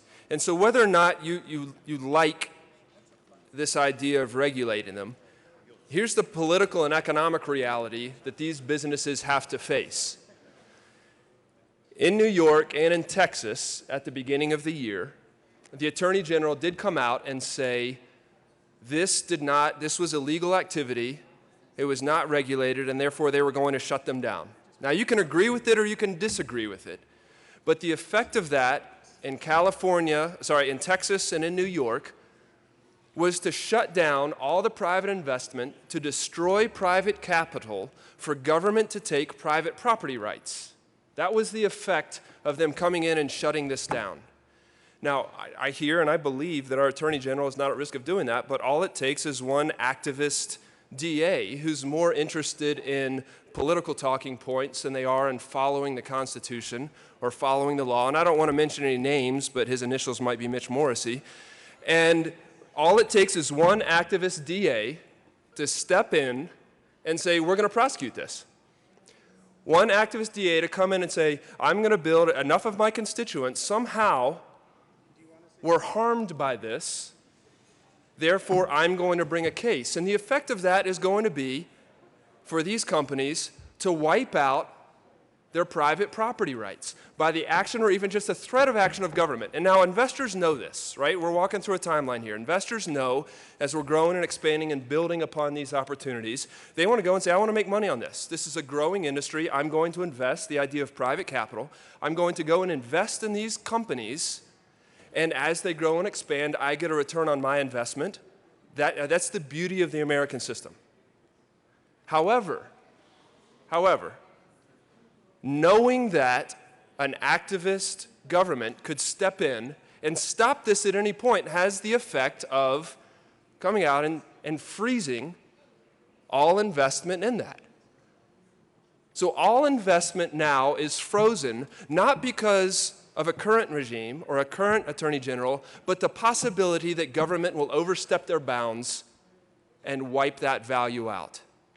And so, like it or not, this is one of our opportunities to step in and say, nope, this is legal, this is a game of skill, not a game of chance. You don't have a right to come in and regulate it. You don't have a right to come in and shut it down. We are going to set some modest regulations, ones that I probably disagree with in the face of my overall values, but in terms of the idea of preserving private property rights, which the Constitution promises us, which the rich country of this history was founded upon, this is a modest opportunity to come out and say, let's clarify what this is, let's clarify what legal activity is, let's set up a process by which you can do it and protect it from unnamed individuals in a previous part of this talk.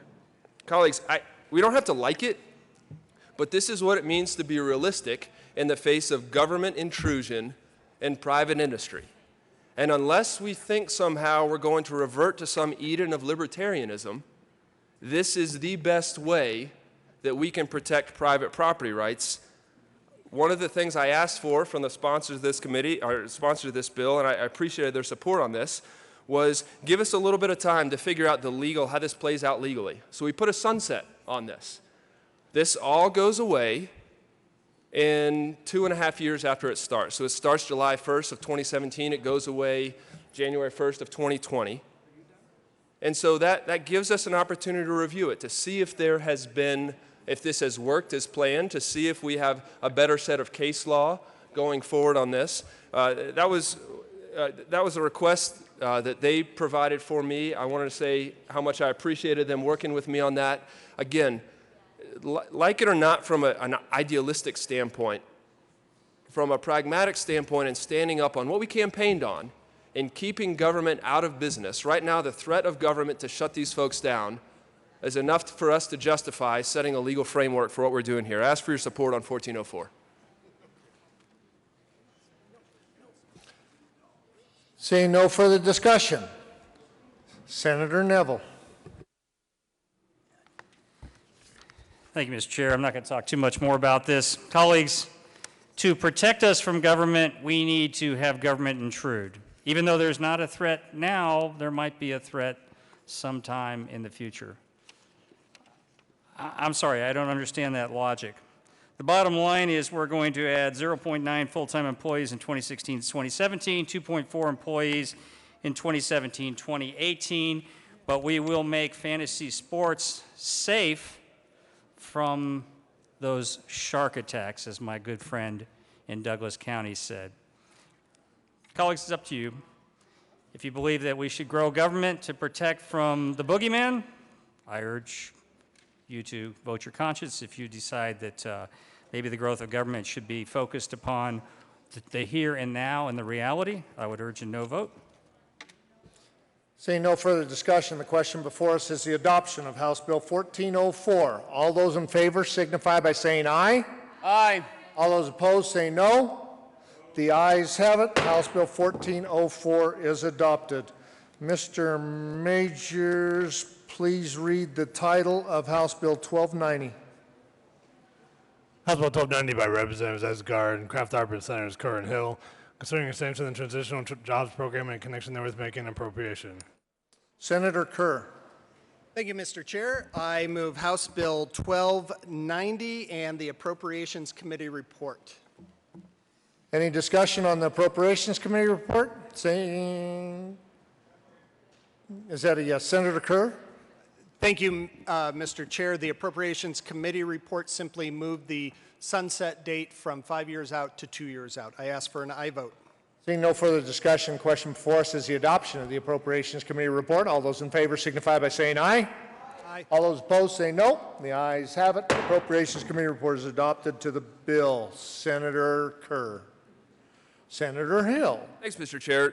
Colleagues, we've got a program here that was put in a couple of years ago to address how we help people transition back into the job force. And the whole idea, this was sold on the idea that we could really reduce long-term dependency upon many of our state benefits. Something I think regardless of where you are in this room, what part of the room you sit in, that's a goal all of us have.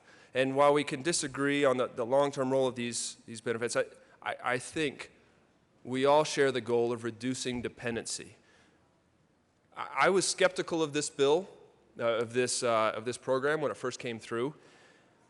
However, and I voted against it, actually, candidly, and what this bill does is it pushes this program out for another couple of years. And colleagues, the reason I'm willing to do this is the statistical, quantifiable evidence for how successful this has been.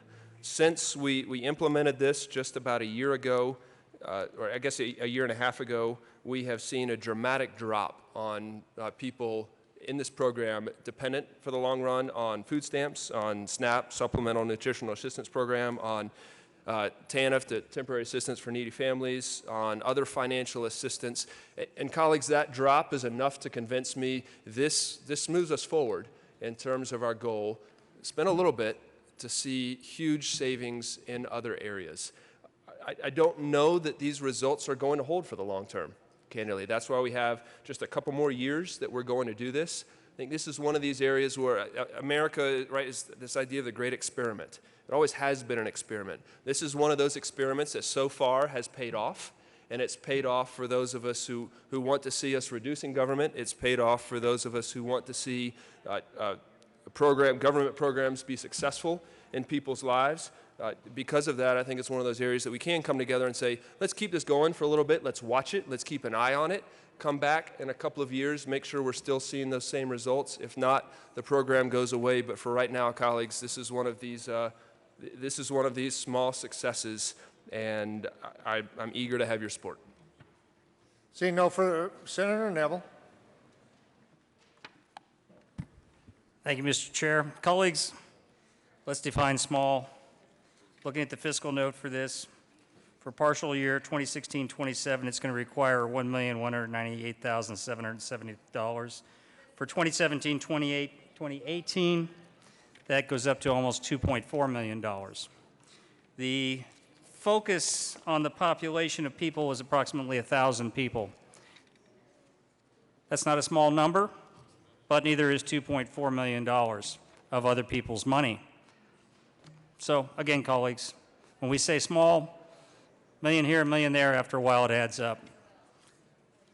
I won't urge a no vote, but I would urge you to at least consider it. Seeing no further discussion, Senator Hill. Thanks, Mr. Chair. Colleagues, the good senator from Jefferson County is exactly right. This is one of our frustrations, our challenges with these fiscal notes in here. They're not dynamic models. They show the direct part of this one program that we are renewing. And it's not cheap. It really isn't. That's why I voted against it in the first place. But again, when you look at the numbers here, and I know my colleague has some of these specifics, but when you look at the numbers of not just the next 1 year, the next 2 years, but if these results hold, which is why we're asking for a chance to push this forward for a couple more years, if these results hold for a lifetime, we're literally talking about saving hundreds of millions of dollars of state aid in these other programs. It's never going to show up in these fiscal notes. It's never going to be a part of that. So it's one of these areas where you say, are you willing to invest $1 million to save $100 million? Those are literally the numbers we're looking at here. That fits a Republican mindset of saying, let's reduce government dependency. It fits a Democrat mindset of saying, let's make sure we have efficient government programs that actually work to help people. This is one of those areas where the two go together. And the price of doing nothing, remember, the price of doing nothing here is not zero. The price of doing nothing is carrying on the current programs that many of us have said are chronically broken. They're not helping people. We're spending millions of dollars to no result. Now we're talking about taking some of that money and spending the numbers to get those results. So while I agree with the analysis on how much this costs, remember, what we don't see are the long-term, the lifetime, hundreds of millions of dollars we could potentially save if this kind of program, transitioning people off of dependency upon government programs and using them as literally as a safety net rather than as a hammock to take a long-term nap in. Colleagues, I ask for your support. Senator Kerr. Thank you, Mr. Chair. Just want to remind everyone that the rehire program focuses on veterans, low-income adults over 50, and non-custodial parents. The average monthly child support payment in the 3 months before a non-custodial parent entered the rehire program increased 53%, from $88 per participant per month to $186 per person per month. This translates to an additional $91,000 in child support collected and benefiting families and children as a direct result of the Rehire Colorado program during its initial 18 months of operation. Ask for an aye vote. Senator Hill. Thanks, Mr. Chair. And colleagues, just one reminder, this is carrying this idea of an experiment. Let's keep this up. If the results hold, then we have this debate again in a couple of years. If they don't hold, I'll still be here. I'll be the first one to come down. I think the good senator from Jefferson County who bikes in every day would be down here as well to say this is not a good use of government money. But if these results hold, colleagues, we could be onto something here that really shifts the cost curve and shifts the long-term dependency on government money. Seeing no further discussion, the question before us is the adoption of House Bill 1290. All those in favor signify by saying aye. All those opposed say no. The ayes have it. House Bill 1290 is adopted. Mr. Majors, please read the title of House Bill 1398. House Bill 1398 by Representatives Young and Landgraf, Senators Martinez, Manica, Stedman, concerning the requirement that the Department of Human Services use a request for proposal process to contract with an entity to implement recommendations of the Respite Care Task Force in connection therewith making an appropriation. Senator Martinez, Humanic. Thank you, Mr. Chair. I move House Bill 1398 and the Finance Committee report. To the Finance Committee report. Thank you, Mr. Chair. What the Finance Committee report does is it adds that the department shall make annual updates to the legislature during the SMART hearings. Seeing no further discussion on the Finance Committee report, the question is the adoption of that report. All those in favor signify by saying aye. All those opposed say no. The ayes have it. The Finance Committee report is adopted to the bill. Senator Stedman. Thank you, Mr. Chairman. Colleagues, I am proud to be a sponsor with my colleague from Adams County of House Bill 1398. This is implementing recommendations of a respite care task force that we created last year. And this is something that actually when I first entered the General Assembly, I got put on an interim committee where I learned about respite care, and I have tried to do what I can to expand its availability and make sure that people have access to these services because they really are vitally important. And I know a lot of people think that maybe this is about just, giving mom or dad or caregiver a break, that it's about bringing in a babysitter that's been through training and a background check, but it's about a lot more than that. And this is vitally important to an awful lot of families. This is going to improve health outcomes for not only the individuals that families are taking care of, but also for the mental health of the caregivers. And that's something I think we can't overlook is how much, as families, people step up when you have a disabled loved one, when you have a child with intellectual and developmental disabilities or autism, or when you have an elder, an uncle or an aunt or your parent even, who now has Alzheimer's disease. There are a lot of different situations in which respite care is a vital and necessary thing, and this bill is going to go a long way to making sure that in the future we have a better equipped and better informed system of providing respite care to those in need. And so I want to thank my colleague very much and thank all of you, and please encourage you to support 1398. Senator Martinez, Humanic.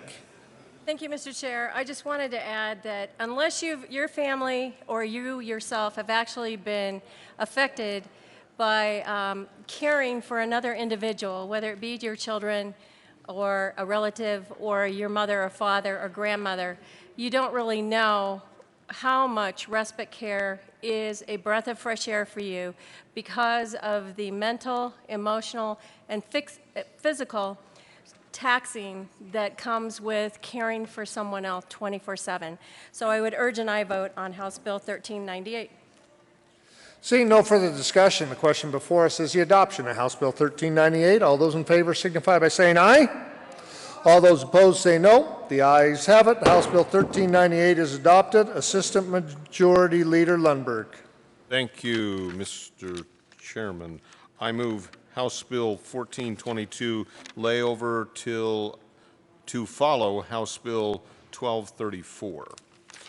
Question before us is to lay over House Bill 1422 after House Bill 1234. All those in favor signify by saying aye.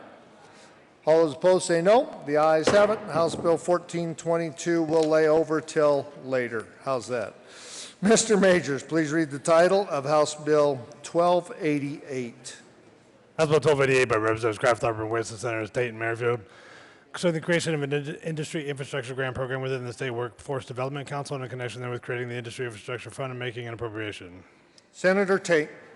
Thank you, Mr. Chair. I move House Bill 16-1288 and any associated committee reports. To the Business, Labor, and Technology Committee report. Thank you, Mr. Chair. In the committee, we amended the bill title, striking the appropriations clause on the bill, of the bill title.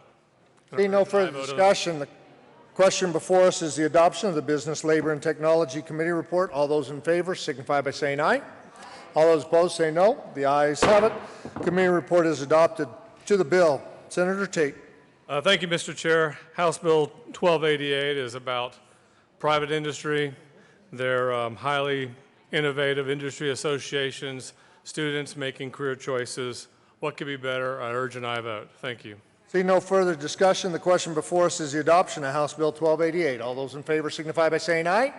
All those opposed say no. The ayes have it. House Bill 1288 is adopted. Mr. Majors, please read the title of House Bill 1440. House Bill 1440 by Representatives Wilson and Pedersen, Senators Johnston and Holbert, concerning reducing administrative requirements that pertain to the elementary and secondary public education system. Senator Johnston. Thank you, Mr. Chair. I move House Bill 14, and I ask for an aye vote. It's House Bill 1440, I think I heard you say, Yeah, and the Finance Committee reports. Is that the correct motion? Thank you, Mr. Chair. The Finance Committee report made a small change to remove Section 1, which is the section around the disclosure for small schools. The performance data allows parents to still have access to school performance data even if they have small class sizes. I'd ask for an aye vote on the Finance Committee report. Seeing no other discussion, the question before us is the adoption of the Finance Committee report. All those in favor signify by saying aye. Aye. All those opposed say no. The ayes have it. Finance Committee report is adopted. To the bill, Senator Johnston. Thank you, Mr. Chair. We move that same mentioned House bill and ask for an aye vote. Senator Holbert. Thank you, Mr. Chairman. I just want to stand with my co-sponsor here and applaud him for his hard work on House Bill 1440. It's been a long journey, and it's good to see the bill finally get here to second reading. Look forward to moving it on third reading tomorrow and finally be done with this project. I ask for an aye vote on 1440. Seeing no further discussion, the question before us is the adoption of House Bill 1440. All those in favor can signify by saying aye. Aye. All those opposed say no. The ayes have it. House Bill 1440 is adopted. Mr. Majors, please read the title of House Bill 1261. House Bill 1261 by Representative Pabon and Senators John and Baumgartner, concerning continuation of the Colorado Retail Marijuana Code in connection therewith, implementing the recommendations of the 2015 Sunset Report issued by the Department of Regulatory Agencies and making an appropriation. Senator Baumgartner. Thank you, Mr. Chair. I move House Bill 1261 and the the Committee on Business, Labor, and Technology report. Senator Baumgartner. Thank you. The committee report basically just aligns retail and medical marijuana to 1,000 foot. Actually, I don't, Senator Baumgartner, I don't have a committee report on 1261. Oh, well, then never mind. No, well, then let's talk to the bill. Or shall we just vote? Senator Baumgartner. Oh, Senator John. Senator John. Thank you, Mr. Chair. And this is just the continuation of the Colorado Retail Marijuana Code and doing the implementing the standards and the recommendations of the 2015 Sunset Report. Seeing no further discussion, the question before us is the adoption of House Bill 1261. All those in favor signify. Oh, Senator Stedman. I don't know. Are you going to do it? Just watch. Okay. There is an amendment on the desk. Mr. Majors, please read the amendment L039. Amendment L039. House. Senator Stedman. Thank you, Mr. Chairman. I move Amendment L039. To the amendment. Thank you, sir. Colleagues, this amendment addresses an issue that is something you've heard me talk about at this podium before. It's an issue called collateral consequences of criminal convictions, and the question is whether someone's criminal history should disqualify them from employment opportunities, whether someone should have a second chance after making a mistake in their life and committing a crime that they're convicted of to go on and to have meaningful employment opportunities. And I think we are all very aware that for people with a criminal record, if you've got a felony on your record, it's not easy to get a job interview. It's not easy to find an employer that's willing to hire you. And one of the reasons for that is because we, as a General Assembly, have created a multitude of policies scattered throughout the statute books where we disqualify people with felony convictions from various opportunities in life. We say if you have a felony conviction, you can't have this professional license. If you have a felony conviction, you're not eligible for housing opportunities or scholarship and educational opportunities. The list goes on and on of the barriers we put in the path of people with criminal records. We set them up for failure with these policies, colleagues. And you've heard me talk about this before because I've tried year in and year out to lessen those barriers and make it possible for people to get a second chance and have a meaningful opportunity to earn a living and not return to a life of crime, to not become part of a recidivism statistic and not end up back in the Department of Corrections. And what this amendment before you would do, colleagues, is lower the number of years that a person with a certain type of felony conviction must have before they are eligible for licensure to work in the legal marijuana industry. Now, let's just talk for a second about the policy of disqualifying felons from working in the marijuana industry in the first place. I mean, obviously that policy tells them that if they want to be involved in this industry, they need to be involved in the illegal marijuana market. That's where the policy drives them. For folks that have a criminal record, that have a hard time getting in the door to get a job interview or to get hired and to be able to earn a living and support themselves, you know, getting a job at a marijuana grow or a dispensary probably is one of the things that's more likely possible for them than getting hired at a bank or anywhere on 17th Street. And so this amendment would lessen the number of years that someone with a felony conviction must wait before they are eligible for licensure to work in the industry. And it's people with controlled substance felonies. Right now we have two different standards in law. Ordinary garden variety felons need only wait 5 years, but people that committed a drug felony have to wait 10 years before they're eligible to get this license. This amendment lowers it so that it's 5 years for everyone. It'll be easier to administer, having the same standard for both categories of folks. This creates opportunity. I'm hoping this is something that is not horribly controversial and instead is a common sense policy to create a pathway to opportunity for people who today have too many of those pathways foreclosed to them. I know that everyone would rather get on with this and go home and pass this bill without any amendments and think we've done our job, but this is one of my last chances to talk about this, and this is one of the things I think we have done wrong in this policy area from the beginning, and I've made these arguments the past few years. Rather than disqualifying people with records from an opportunity to work in this industry, we should realize this may be one of the few refuges they have for viable employment. And I would hope that this is something that we could do tonight, and I will admit that if this amendment passes, this applies only to recreational marijuana sales because that's the bill before us.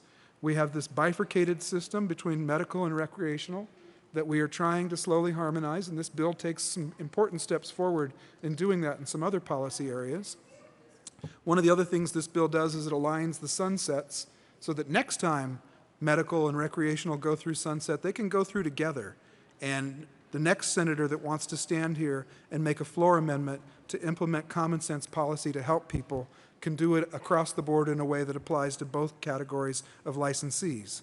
But that opportunity is not available to me tonight, and so I'm offering this amendment about recreational, and I would ask for your support and your consideration for the opportunity for someone who has made a mistake in their past to not be disqualified from an opportunity to be licensed to work in this industry. I'd ask for an aye vote on L039. Senator John. Oops, I'm sorry, Senator John. Thank you, Mr. Chair. And the points that the good senator from Denver has raised are very valid points. I think one of the key points that I want to address, and I wouldn't support the amendment tonight, just because I think that he said it very well. Next year, they're all going to align together so that we will be doing them jointly, so it will be the medical and the retail. If we were to pass this amendment tonight, it simply means that we would have that in the retail, and it would then be out of whack with what we do in the medical. And I would rather wait until next year, because he's right, this needs to be addressed, but I would rather wait until next year when we're doing them both at the same time so that they will be aligned. So with that, I would ask for a no vote for tonight, but I do agree with what the senator is saying. Seeing no further discussion, the question before us is the adoption of Amendment L039. All those in favor signify by saying aye. Thank you. All those opposed say no. The noes have it. L039 is lost. Back to the bill. Seeing no further discussion, the question before us is the adoption of House Bill 1261. All those in favor signify by saying aye. All those opposed say no. The ayes have it. House Bill 1261 is adopted. Mr. Majors, please read the title of House Bill 1234. House Bill 1234 by Representatives Klingenschmidt and Singer, and Senators Merrifield and Marble. Concerning the consideration of methods for selecting state assessment alternatives that maintain the existing state assessment requirements and in connection therewith making an appropriation. Senator Marble. Thank you, Mr. Chair. We move House Bill 1234 and ask for your full-fledged support.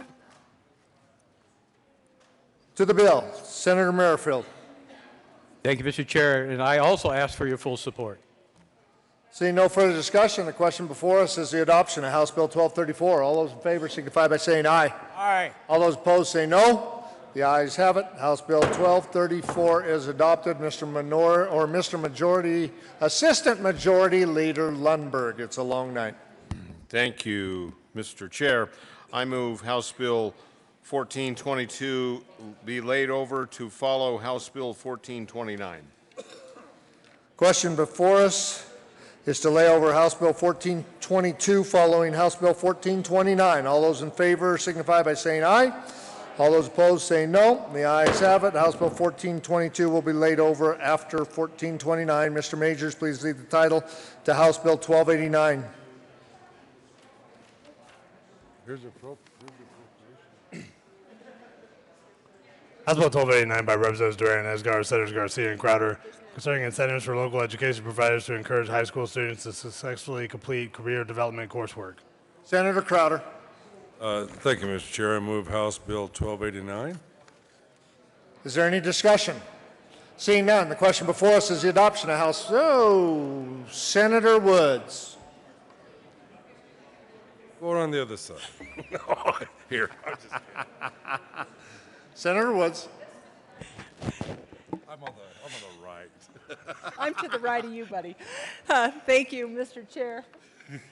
Colleagues, I rise in opposition to this bill with all due respect.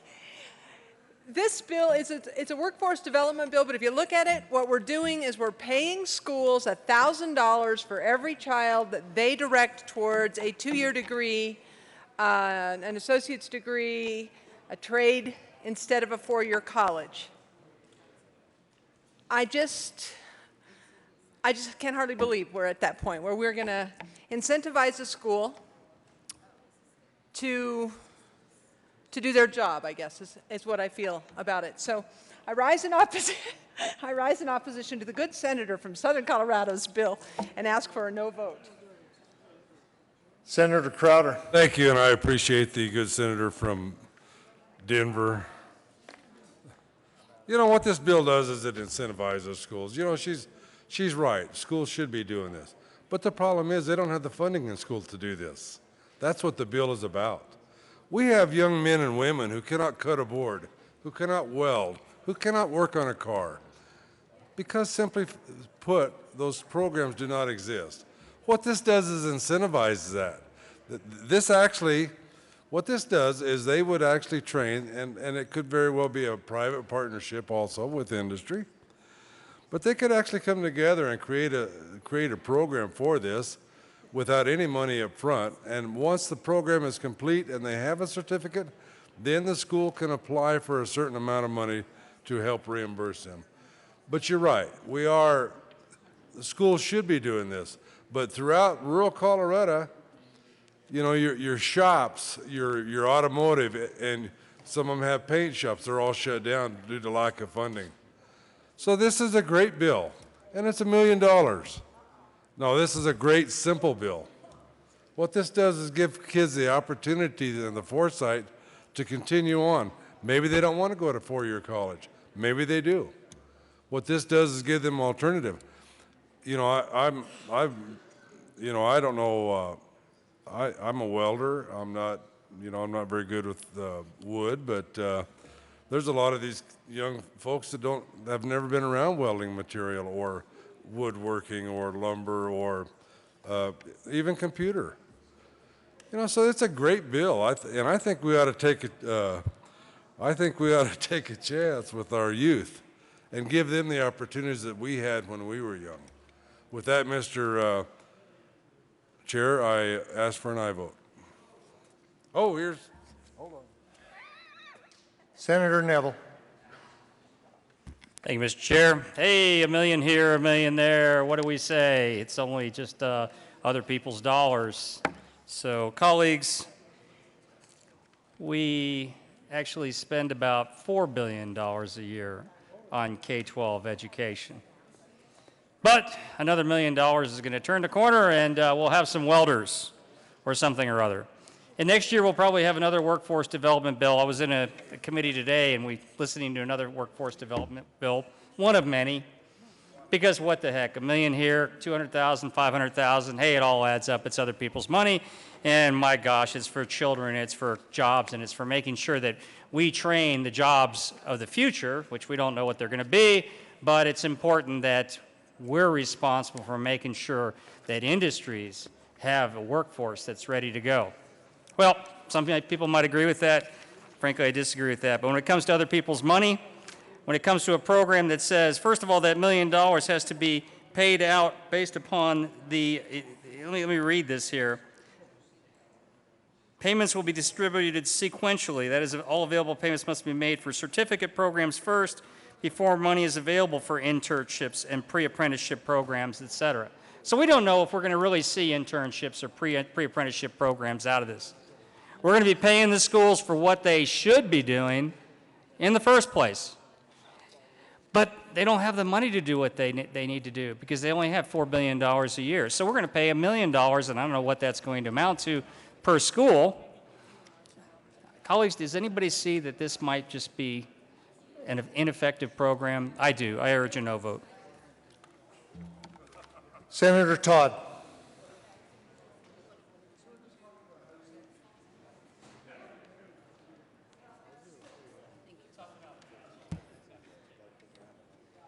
Thank you, Mr. Chair.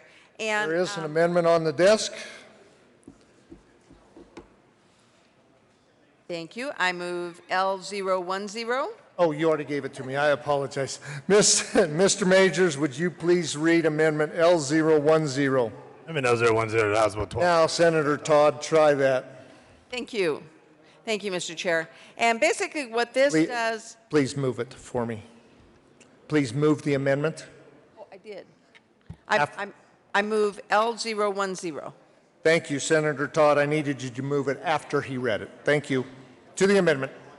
Thank you. What this amendment does is one of the things we heard more and more in committee and talking about businesses and industry trying to grow their own, help people become engaged and involved in their businesses.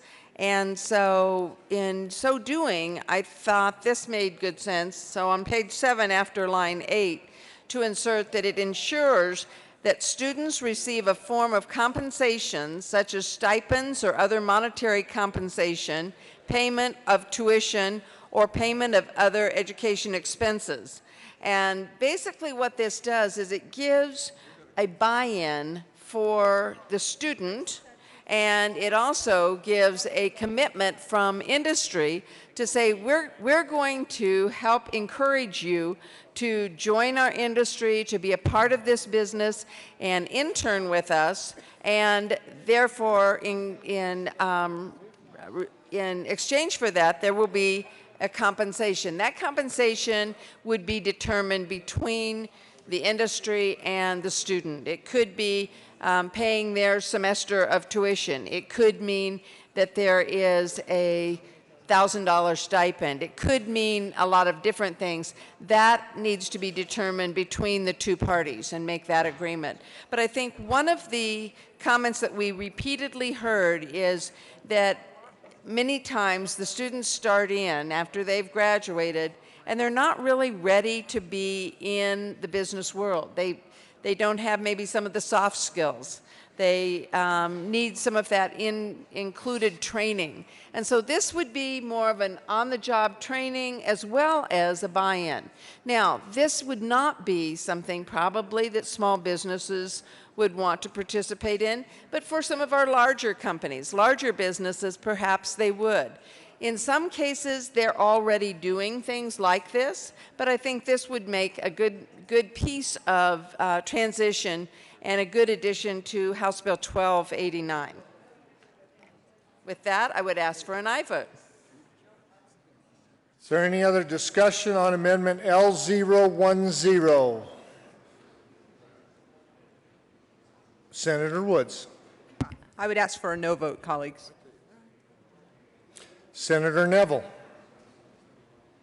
This is for the sponsor of this L010. Is there any potential idea of what the fiscal note would be for this amendment? Senator Todd. Thank you, Mr. Chair. And the fiscal note would be zero from the state. It would come in terms of an agreement between that business, that industry, and the individual student. So it would not be a cost to the state. It would be like if you said, "Oh, Senator Todd, I would love to have you come work for me," and in that period of time that you are interning, there would be a compensation from your business to help offset or to incentivize me to want to join your business upon completion of that internship. Senator Crowder. Thank you, Mr. Chair. Respectfully, I'm going to have to ask for a no on this. I'm not sure that we need to give stipends to students while they're trying to progress through this. What we're trying to do is teach them a trade. So I think realistically, and I do believe this would actually change the physical note considerably. So I think what I would like to do is ask for a respectful no on this. See no further discussion. The question before us is the adoption of Amendment L010. All those in favor signify by saying aye. All those opposed say no. The noes have it. L010 is lost. We are back to the bill. Senator Garcia. Thank you, Mr. Chair. And I want to step back, Mr. Chair, if you don't mind, for a bit and just outline the importance of this bill and why it's so critical for Colorado. This bill is important because it helps establish programs that help provide valuable options for students outside of the traditional four-year college liberal arts degrees. That's critical here in Colorado. This bill also bridges gaps between education and industry and harnesses the power of incentives. You know, by 2020 in Colorado, 74% of Coloradan jobs will require some type of post-secondary education. Currently, less than a quarter of Colorado students receive that level of training. Very few students currently have access to these valuable opportunities, and these programs help produce high-achieving, job-ready students.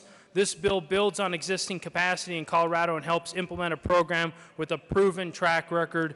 Mr. Chairman, I would ask that we look favorably towards this bill. Senator Neville. Thank you, Mr. Chair. To my good colleague from Pueblo County, I do agree with one comment. Harnesses the value of incentives. Yes, I'm sure this bill harnesses the value of government incentives for some people, just not for everybody else that's paying for it.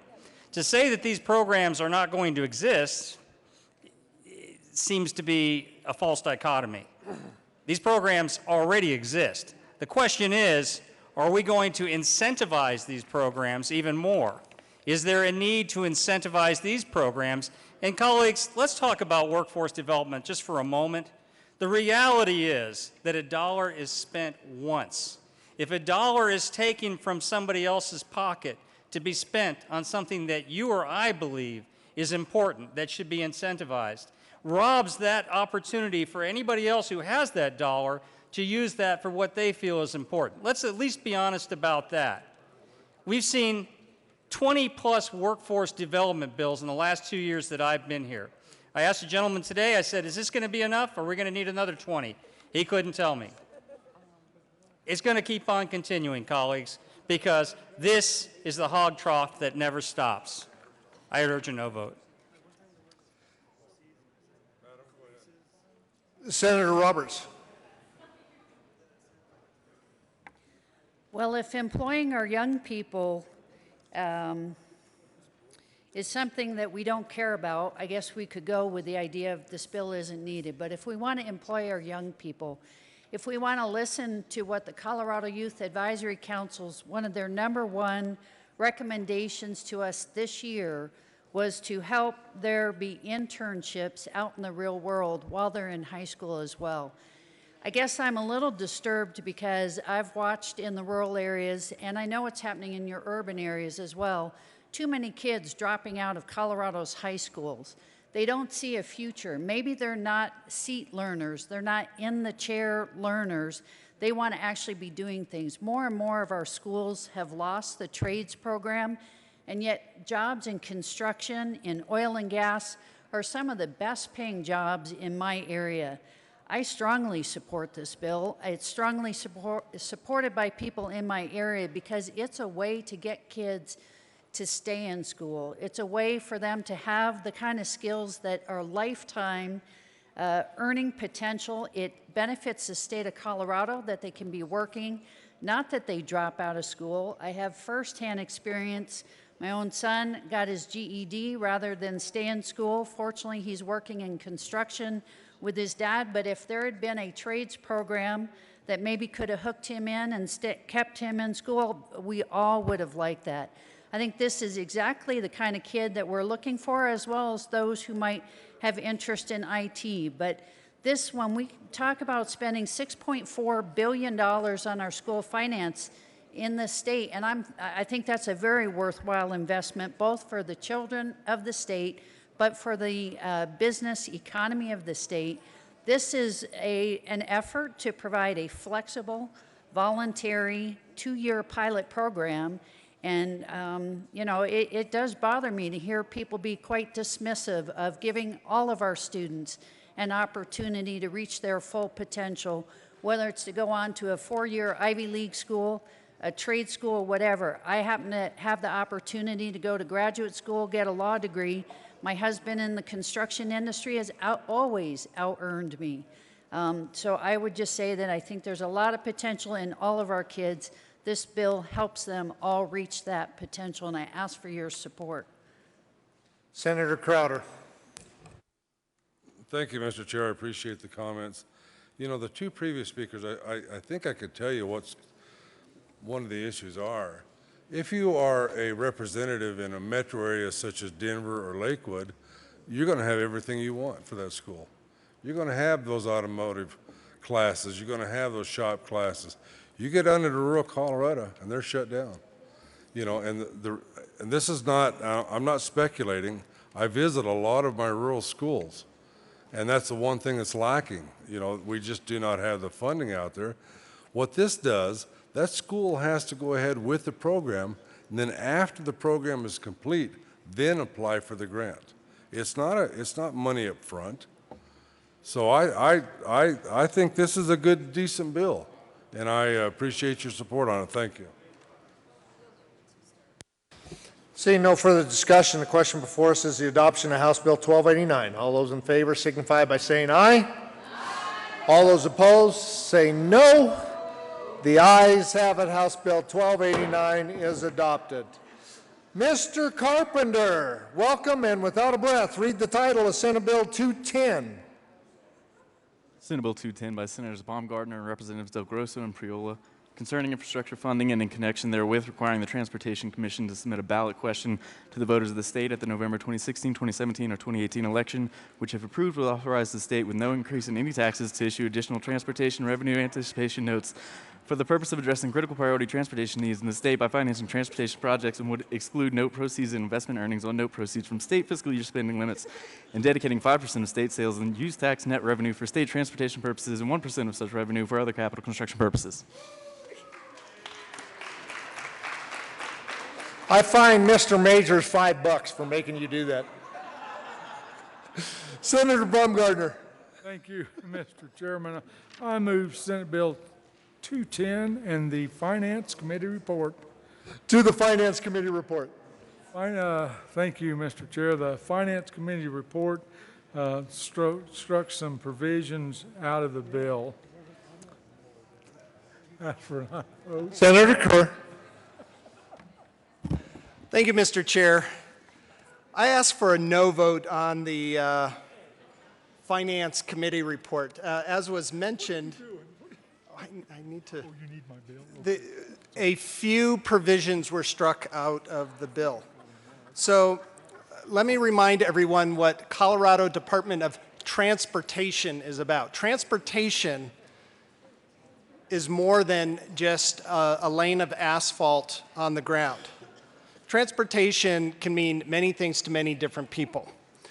The Finance Committee report took out every provision on a long list of projects that was not actually laying another ribbon of asphalt on the ground. So things like pedestrian bridges, so that somebody can walk safely over a busy highway and not get run over, cause an accident, causing delays. Things like that were taken out. Bus, rapid transit, so that people can actually park their car. Multiple people can park lots of cars and all get onto one single bus, and a large number of people can be transported quickly somewhere, creating less congestion. All of these types of projects were taken out with the Finance Committee report. Let me tell you what was not taken out with the Finance Committee report was wildlife bridges. So for humans, we're not going to build new bridges over busy highways to protect human beings. But if you're a bunny, an elk, a moose, a lynx, you, even though you don't pay taxes, you get a bridge over the busy highway, but you, me, my constituents who actually pay taxes, they do not get a bridge over a busy highway. I ask for a no vote on the Finance Committee report. Senator Neville. Thank you, Mr. Chair. I rise in support of the bunnies and the moose and the elk and the deer and even the, I don't know, lynx and spotted ferrets or whatever else might be in the area. Colleagues, spotted ferrets? I don't know. I think there might be one out there that somebody saw at one time. We might have to have a study on that, to make sure it's not an endangered species.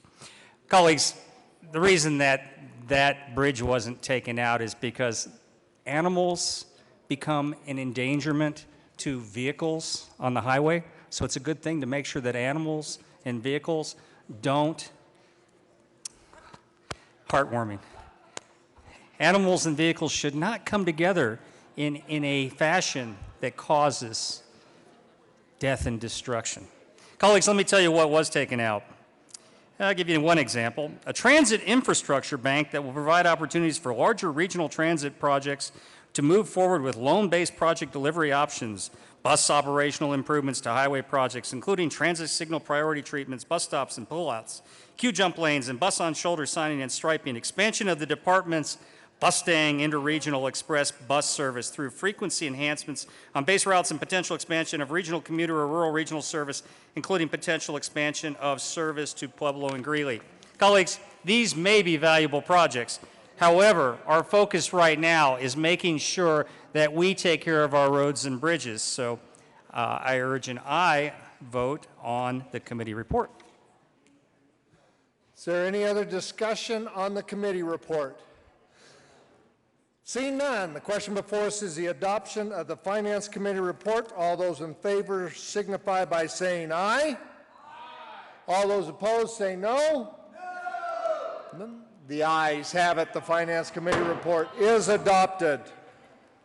To the bill, Senator Kafalis. There is an amendment on the desk. Mr. Majors. This is from Mr. Carpenter. Please read Amendment L017. Amendment L017 to Senate Bill 210 by Senator Gonzalez. Amendment per bill, page 4, line 2, strike A, and page 4, line 7, strike consequences and substitute consequences, paren E, by providing another alternative to call it. Senator Kafalis, paybacks are a heck, aren't they? Senator Kafalis. Thank you. Thank you, Mr. Chair. I move Amendment L017. To the amendment. Thank you, sir.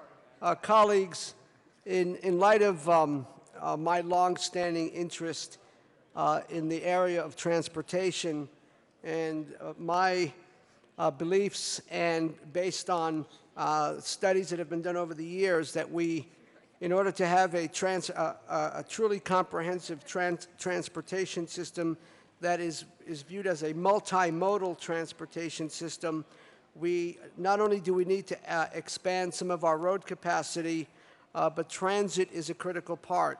And now, in light of the fact that the Finance Committee report remains intact and all semblance of transit projects are no longer a part of this bill, I feel compelled to offer this amendment, which basically would increase the bonding capacity. Right now, the bill states $3.5 billion, permission from the voters to bond $3.5 billion. L017 would increase that to $4 billion, and the use of that money would go to build out the North Metro line out to Highway 7. So it's a tangible rail project out to Highway 7, and that costs about $260 million. And the additional funds would be to expand passenger rail beyond Highway 7 to up towards Fort Collins, which is my community. So that's basically what Amendment L017 does. And just quickly, just to offer a little bit more rationale for this, our demographics are changing. Our population is increasing. I realize we have different opinions about the value of transit, but I happen to be in the camp that believes that we need a multimodal transportation system that includes passenger rail. The North Metro line would accommodate a lot of the growth that is happening in that section of Front Range, and this would lay the groundwork for getting passenger rail up to Fort Collins, which is what my community has expressed over the years, my community wants. And so we need to adapt to the changing demographics in Colorado. People are living longer. They want choices in how to get about mobility. And time again, I hear from constituents in Fort Collins, in my community, that say they want to be able to take the train to a Rockies game or to a Broncos game or to a Nuggets game or to any of those kinds of things. And I think it's about time that we move in that direction. Thank you, colleagues. Assistant Majority Leader Lundberg.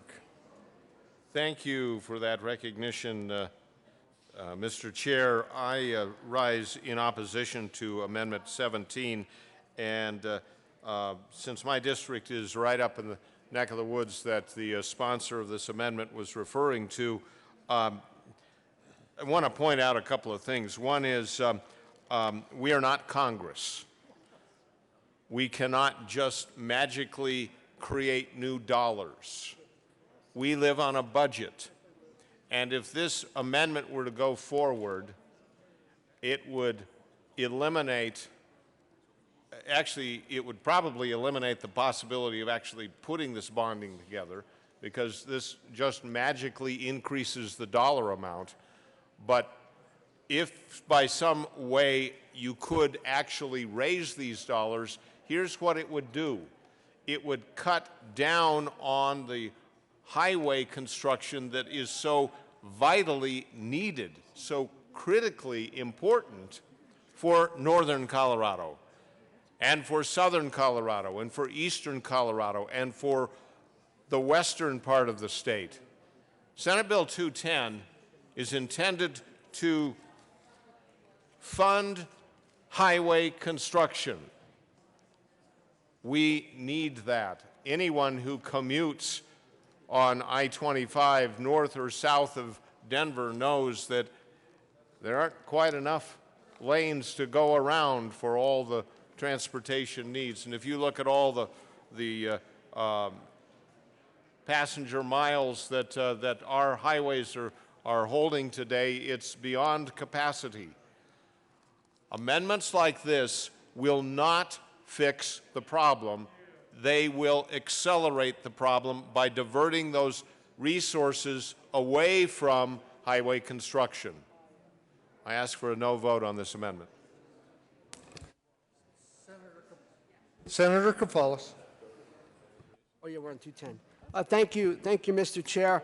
I appreciate the comments from the good senator from Berthoud, my neighbor there in Larimer County, and a couple of things I'd like to say. First of all, if you look at the bill title of Senate Bill 210, that part of the title that really matters, it says concerning infrastructure funding. Concerning infrastructure funding, and that's a rather broad bill title. And so funding the North Metro line as well as additional rail capacity going north of Highway 7 to Fort Collins, I think fits under this bill title.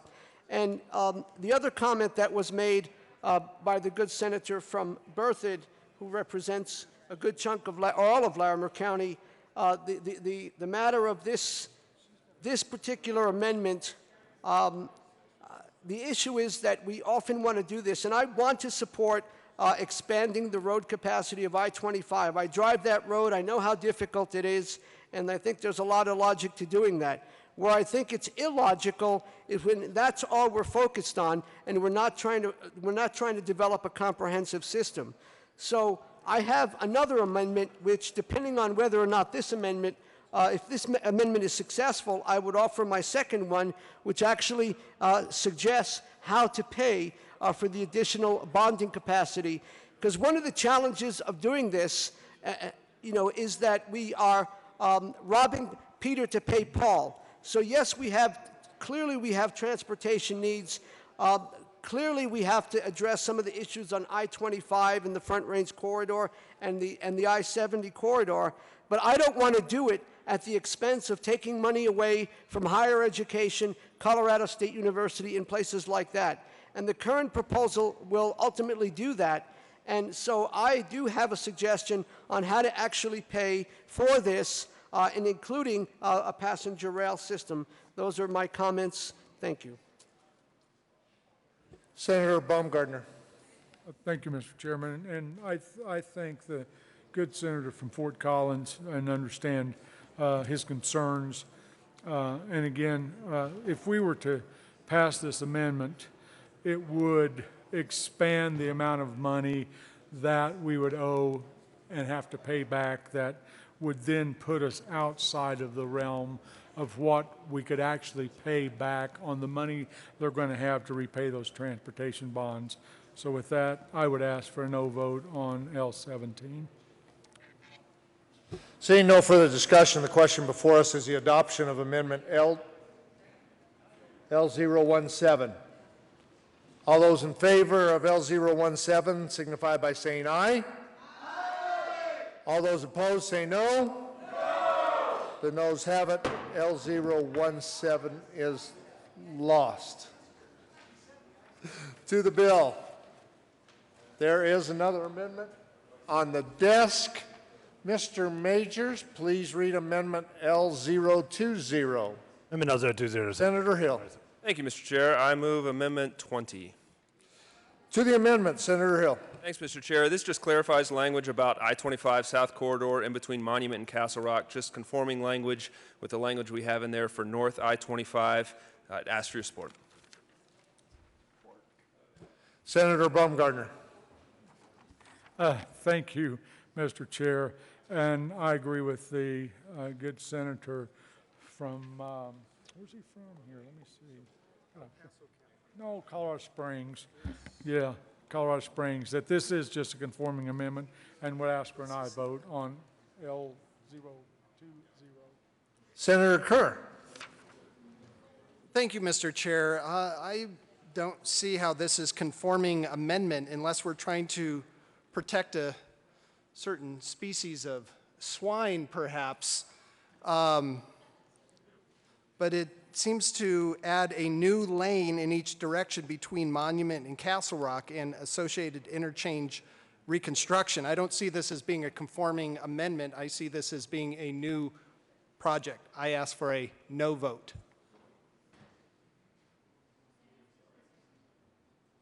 Seeing no further discussion, the question before us is the adoption of Amendment L020. All those in favor signify by saying aye. Aye. All those opposed say no. The ayes have it. L020 is adopted. To the bill, Senator Baumgartner. There is an amendment on the desk. Mr. Majors, please read Amendment L003. Amendment L003. Senator Martinez-Umenick. Thank you, Mr. Chair. I move Amendment L003, and what it does is after page 11, line 12, after Parkway, it inserts the interchange reconstruction at State Highway 7 and Interstate 25, as well as reinserts the North Metro line. And this is something that I need to do for my county and my district. Senator Baumgartner. Thank you, Mr. Chair. And I, again, understand the amendment that the good senator from Thornton is trying to pass here. But again, it changes the money value to where it would cost a tremendous amount of money to do the North Metro rail line and to reconstruct those interchanges and put the value back up to about to where the rail from the previous amendment was at $6.5 million. Senator Hodge. This is the perfect amendment. We've finally gotten there. It is exactly what we need, and I ask for an aye vote. Senator Neville. Thank you, Mr. Chair. Well, hey, colleagues, you know, if this amendment, the North Metro rail line, I guess if we could open up the coal mines in Adams County and get the coal cars onto the rail line, it might be able to actually make $1. But I guess we're not pulling coal out of Adams County anymore, are we? Darn it. So one more rail line that takes probably $4 or $5 for every ridership to finance. Not a break even. I would urge a no vote. Seeing no further discussion, the question before us is the adoption. Senator Kofalis. Thank you, Mr. Chair. I'm sorry. I just got to say a closing comment. I appreciate the efforts, and I think we're moving in a good direction here. But and I want to be able to support what is a high priority issue for us. But the fact that we've taken out all semblance of multimodal in this bill, and the amendments that we offered to try to create maybe a little bit better balance, all of that is out of the bill currently. So it's really, really difficult for me to support this bill. And my hope is that people can come together and figure out a balanced way to do this, because right now it's out of balance, and I want to support something, but I can't do that as this bill is coming out of the Senate. Senator Martinez-Umenick. Thank you, Mr. Chair.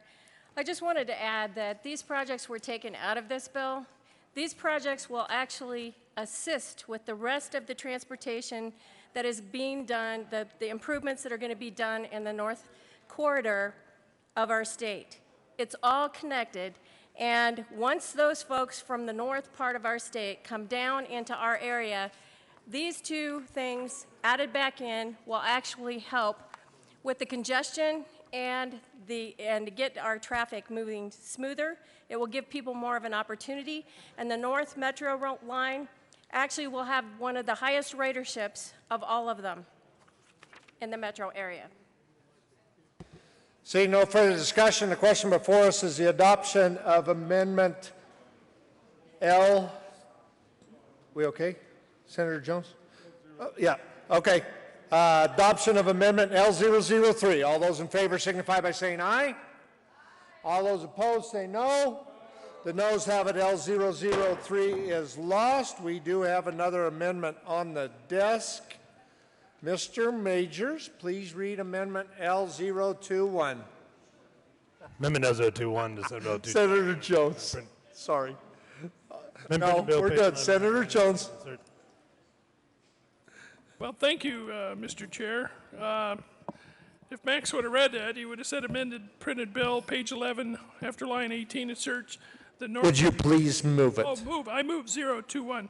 Thank you. Now to the amendment. It would read the Northwest Metro Rail Line to Longmont.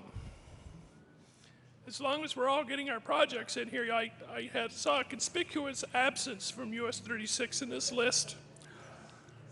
And there was a nice little project on I-25, which would put in a little carpool lane. But beyond that, we really didn't get much out of this. So the people in Louisville, Boulder, Longmont have been paying, and Lafayette, Erie, have been paying, Westminster, North Glen,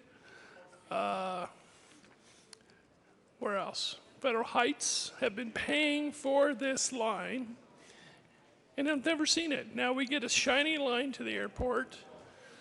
We get shiny lines to the west, 2 of them. But the people who put this whole election over the top do not get their fast tracks rail project. They tell us we'll get it by, get this, 2042.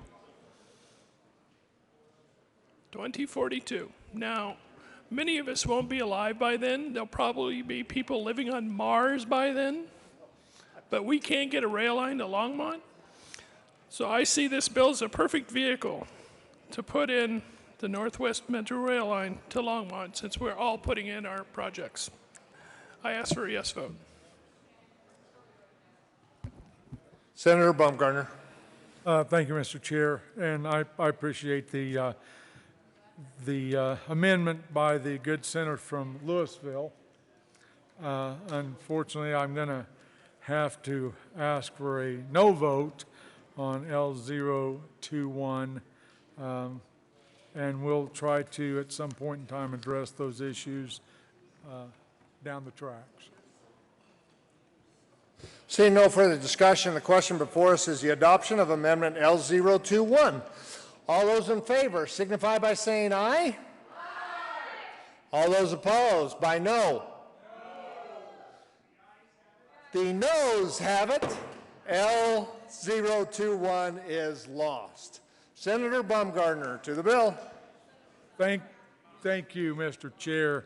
And this bill is a piece of legislation that addresses transportation funding for the state of Colorado. And by issuing these bonds, we are going to be able to fix many projects throughout the state. It's basically also going to provide jobs.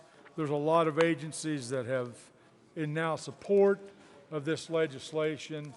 A lot of the people that were opposed to it last time are now in support of or neutral on.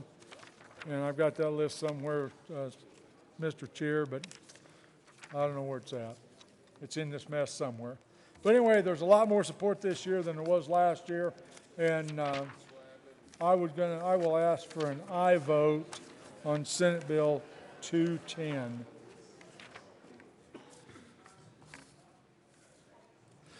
Since nobody offered an amendment to pave the road from the highway down my dirt road to my house, it's time to vote on the bill. Anybody? The question before us is the adoption of Senate Bill 210. All those in favor signify by saying aye.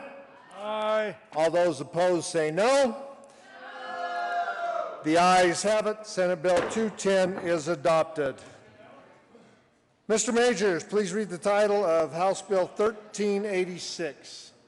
House Bill 1386 by Representative Kraft, Representative Stedman, concerning a program to cover vulnerable populations' costs of acquiring necessary documents in connection therewith making an appropriation. Senator Stedman. Thank you, Mr. Chairman. I move House Bill 1386 and ask for an aye vote. Seeing no further discussion, the question before us is the adoption of House Bill 1386. All those in favor signify by saying aye. All those opposed say no.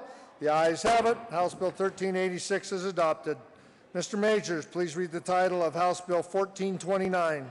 House Bill 1429 by Representatives Pedersen and Wilson and Senator Kerr, concerning alternative education campuses in connection therewith making an appropriation. Senator Kerr. You doing yours tonight? Yeah. Who's taking? Thank you, Mr. Chair. I move House Bill 1429 and ask for an aye vote. You weren't hanging. See, I'm sorry, you moved the bill. Is there discussion on House Bill 1429? Seeing none, the question before us is the adoption of House Bill 1429. All those in favor signify by saying aye. Aye. All those opposed say no. The ayes have it. House Bill 1429 is adopted. Mr. Majors, Assistant Minority or Majority Leader Lundberg. Thank you, Mr. Chair.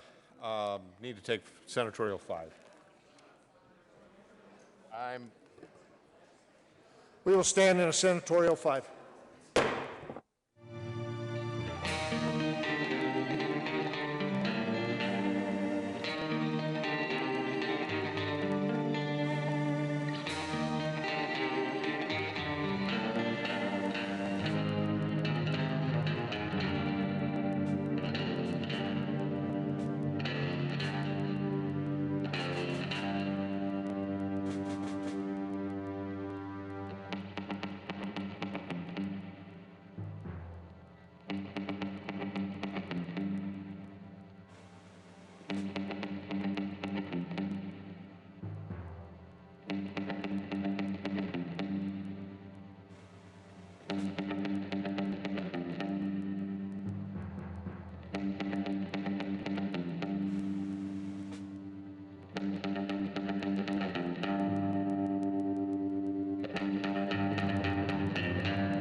Committee will come back to order. Mr. Majors, would you please read the title to House Bill 1422? House Bill 1422 by Representatives Hamner, Reagan, Senators Lambert, Stedman, concerning financing public schools in connection with making an appropriation. Assistant Majority Leader Lundberg. Thank you very much, Mr. Chair. I move House Bill 1422 lay over two bills to follow Senate Bill 200. Motion is to lay over House Bill 1422 two bills to follow Senate Bill 200. All in favor say aye. Those opposed no. The ayes have it, and House Bill 1422 will lay over to follow Senate Bill 200. Mr. Majors, would you please read the title to House Bill 1194? House Bill 1194 by Representatives Mitch Bushbecker J. and Senator Sonnenberg, concerning a temporary income tax deduction for a portion of lease payments received by a qualified taxpayer for leasing the taxpayer's agricultural asset to an eligible beginning farmer or rancher. Senator Sonnenberg. Thank you, Mr. Chair. I move House Bill 1194. There is no committee report. To the bill, Senator Sonnenberg. See no further discussion. The motion before the body is the adoption of House Bill 1194. All in favor say aye. Aye. Those opposed, no. The ayes have it, and House Bill 1194 is adopted. Mr. Majors, would you please read the title to Senate Bill 200? Senate Bill 200 by Senator Sonnenberg and Representative Vigil, concerning the creation and positioning of the Office of the Governor that coordinates and permitting of water projects. Senator Sonnenberg. Thank you, Mr. Chair. I move Senate Bill 200 and the Agriculture and Appropriations Committee report. To the Agriculture Committee report, Senator Sonnenberg. Thank you, Mr. Chair. The Ag Committee report made a couple of changes that dealt with narrowing the scope of the bill to make it make sure that this person wasn't involved in the permitting, was solely a liaison between agencies to streamline the permitting as part of the water plan. Ask for your aye vote. Is there further discussion on the Agriculture Committee report? Seeing none, the adoption before us is the the question before us is the adoption of the Agriculture Committee report. All in favor say aye. Aye. Those opposed, no. The ayes have it, and the committee report is adopted. To the Appropriations Committee report. Thank you, Mr. Chair. What the Appropriations Committee report was allowed this person to be funded within the current existing resources and put a sunset out there 2 years to see how this project worked. Ask for your aye vote. Is there further discussion on the Appropriations Committee report? Seeing none, the question before us is the adoption of the Appropriations Committee report to Senate Bill 200. All in favor say aye. Aye. Those opposed, no. The ayes have it, and the committee report is adopted. To the bill, Senator Sonnenberg. Thank you, Mr. Chair. What this bill does now is creates a person that makes sure that we have coordination between our different agencies on permitting of water projects as part of the state water plan. Ask for your aye vote. Senator Donovan. Thank you, Mr. Chair. I was a cautious aye vote in committee on this bill because we had some stakeholder concerns. I wanted to rise tonight and say that I'm supportive of the bill and thank the senator's work on addressing all those concerns in a short amount of time and getting a lot of people to support this bill. Thank you. Is there further discussion on Senate Bill 16-200? Not the infamous Senate Bill 200, but 16-200. Seeing none, the question before us is the adoption of Senate Bill 16-200. All in favor say aye. Aye. Those opposed, no. The ayes have it, and Senate Bill 200 is adopted. Assistant Majority Leader Lundberg. Thank you, Mr. Chairman. We've got one more bill to go, and that is, of course, House Bill 1422. We were getting a little bit organized on that, so I asked for Senatorial 5. Senate will stand in a brief recess. Senatorial 5.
Committee will come back to order. Mr. Majors, would you please read the title of House Bill 1422?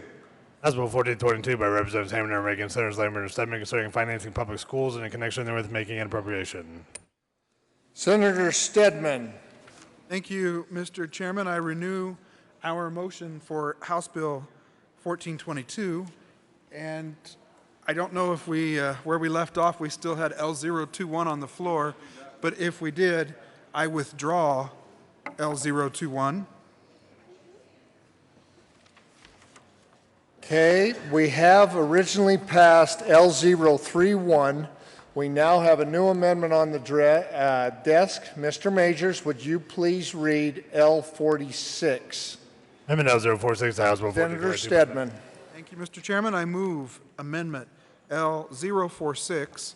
And colleagues, this is L021 with one change, and that is that we have changed the applicability language so that this is truly prospective. It will take effect for any mill levy overrides authorized by voters on or after January 1, 2017. And the reason for this change, colleagues, is that there are districts that are currently planning to refer mill levy overrides to their voters this November. That planning process for a school district is lengthy and involved. It's probably something they've been working at for over a year as they prepare for November of 2016.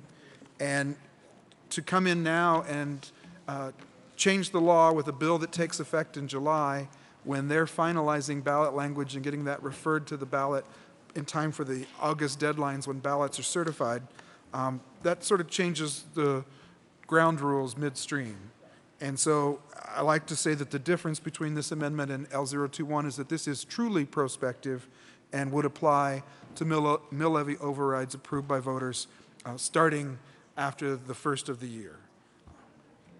Other than that, it is the amendment we discussed previously that has been under consideration, that again is a variation on a theme of something we've spent quite a bit of time talking about here of late. And that is the amendment on the floor, and I'll ask for an aye vote. Senator Lambert. Thank you, Mr. Chair. I also ask for an aye vote on L046. Senator Hill. Thanks, Mr. Chair. I ask for a senatorial 5. We will stand in a senatorial 5.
Committee will come back to order. Mr. Majors, please read the title of House Bill 1422.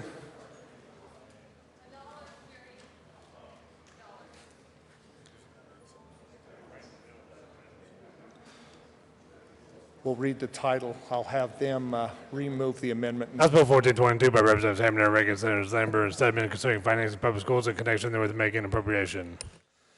Senator Lambert, we were in the middle. I'd like you to remove 1422 and Amendment L046 is where we were, please. Thank you, Mr. Chair. I move L046. And would you please remove the bill so we have it on the table? Oh, I'm sorry. I thought we still do that. I remove 1422. House Bill 1422.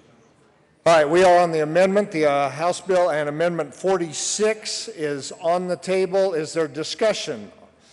Senator Carroll. Thank you, Mr. Chair. Members, you probably know it's pretty rare that I come down on an education funding bill, but I oppose L046 both for policy and process reasons. We heard substantive separate legislation that had a gavel required hearing, and that is taking the course. That tells me that the content that is being pulled on as an 11th hour amendment here is substantive, it is significant, and it really warrants its own separate bill and its own separate hearing. The policy problem I have with this bill is tied to some of the original reasons we heard opposition to this concept before, which is that it overrides local control, that it fails to address the equity issues raised, where part of the same conversation as we equalize funding needs to include equal terms of delivering education, such as who is served and who doesn't have access to the same given waivers. But my biggest problem with this is process. I really object to the entire circumstances where I honestly have had difficulty getting a straight background about what is going on this bill, on this amendment, but to essentially pull in completely whole and separate bills that haven't had the benefit of a public hearing and public scrutiny without a true balancing test of all the different factors involved, where there may or may not have been other deals struck along the way, and something I would consider less than transparent on process is deeply, deeply concerning to me. We all know we're in the last week. I think the majority of us in this chamber were surprised, and I understand this is a rewrite of an earlier version of it, but again, we're doing 11th hour, really substantive policy stuff. It's a fair conversation to have. It is not getting our best. This is too important. And passage of this, even if it's not retroactive, is forever in the future. We're making decisions for every school district on a future bond with very poor consideration, honestly, on the consequences for it. And for those reasons, I am a very strong no vote on L046. Senator Hill. Thanks, Mr. Chair. I ask the amendment be read at length so we all understand what we're actually voting on here.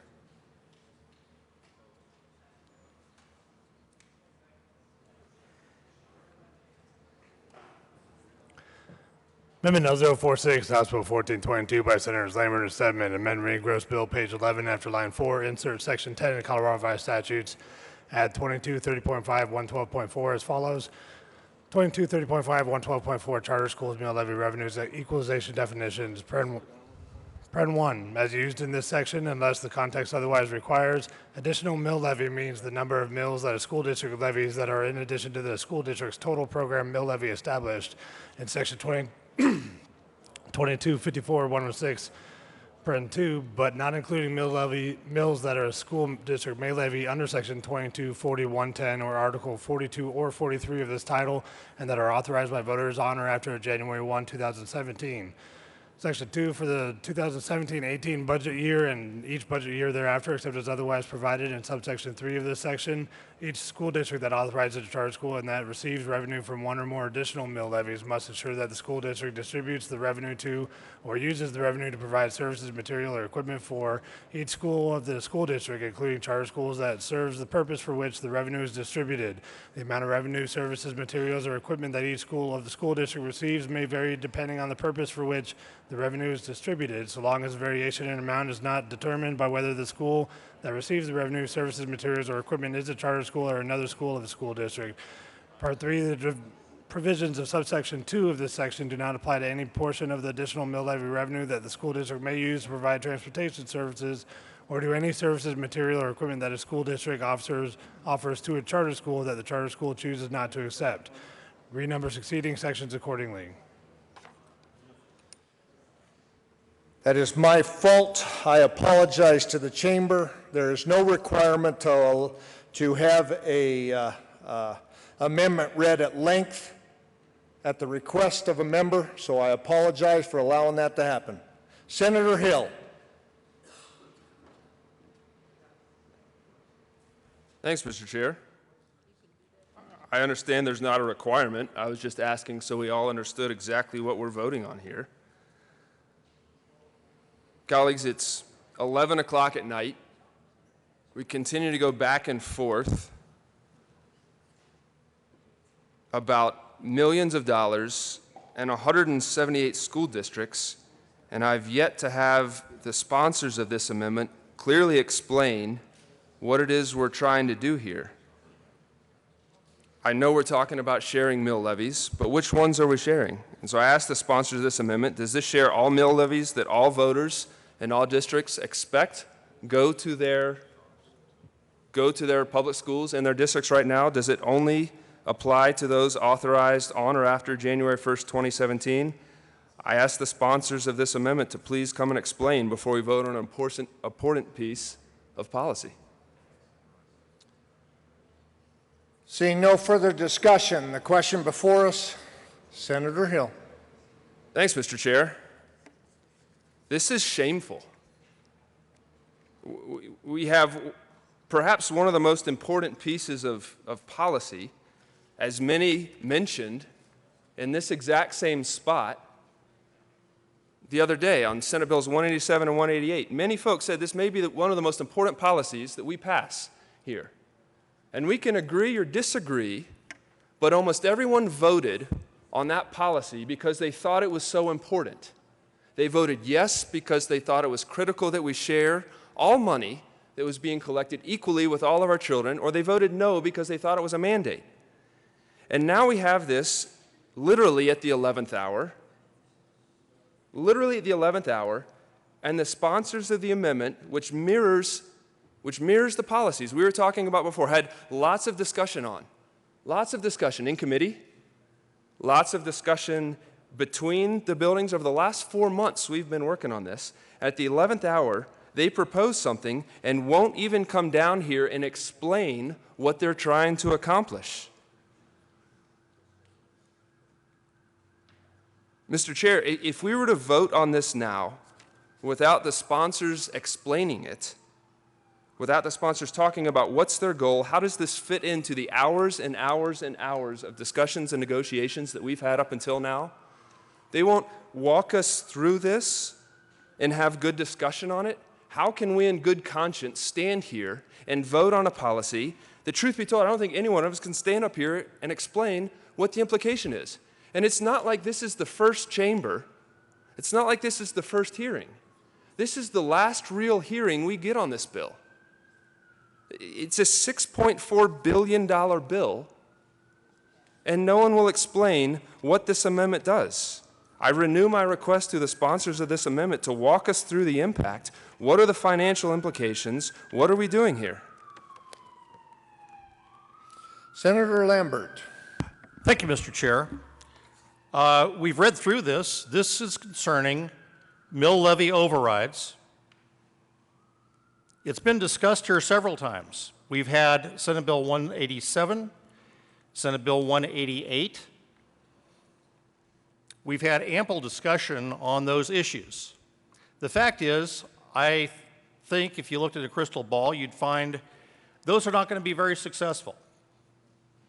I believe L046 will be successful in actually getting passed. Those of you who voted for Senate Bill 187 and 188 should be supporting this amendment. If they pass in the House, you may get a little bit more. I think that's highly unlikely. This is something I believe we can get passed as part of the School Finance Act. That's what the bill does. This is entirely prospective into the future. You can see in paragraph 1,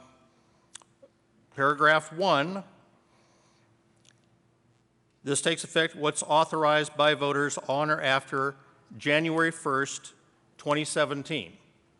That's the difference between this amendment and L021. And thank you for one of our senators who caught this. We checked with the bill or the amendment drafter.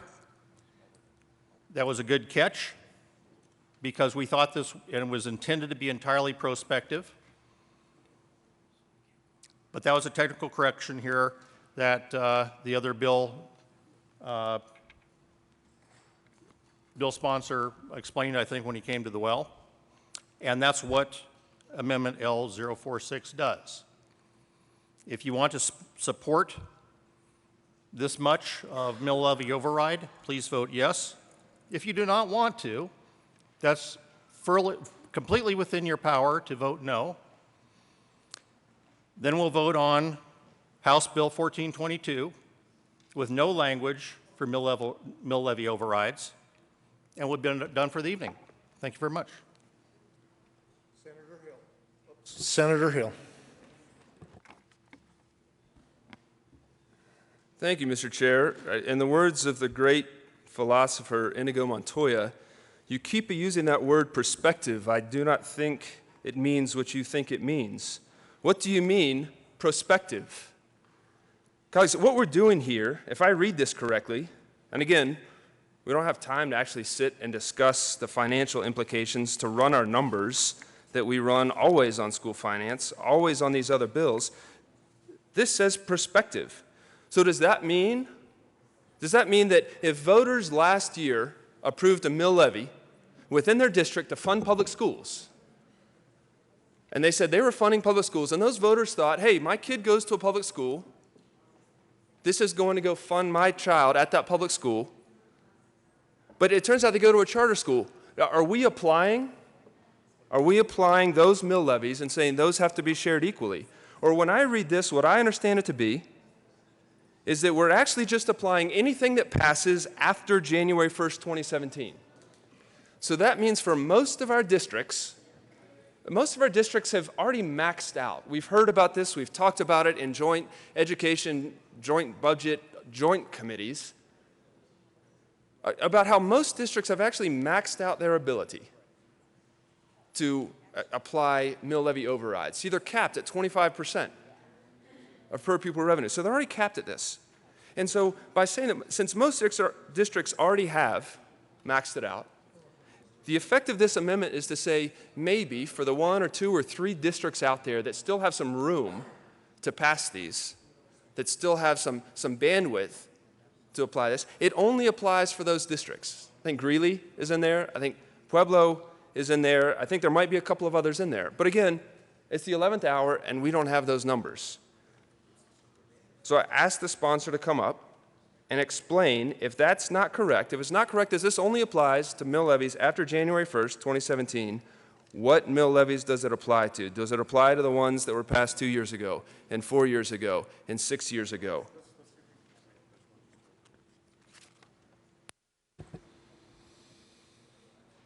Seeing no further discussion, the question before us, Senator Lambert.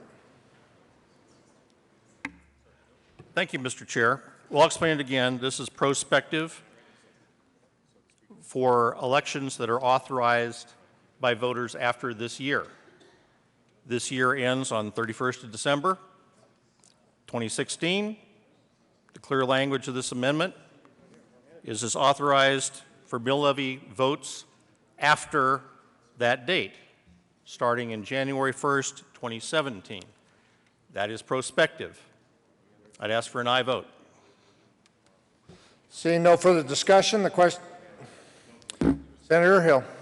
Thanks, Mr. Chair. I think we've got a lot of discussion. We owe it to the taxpayers, we owe it to our constituents, we owe it to 893,000 students in our public schools. You know, Mr. Chair asked for a senatorial 5 so I can talk with some of the folks who helped drafted this amendment and the financial folks to make sure we have the data on what impacts this amendment has.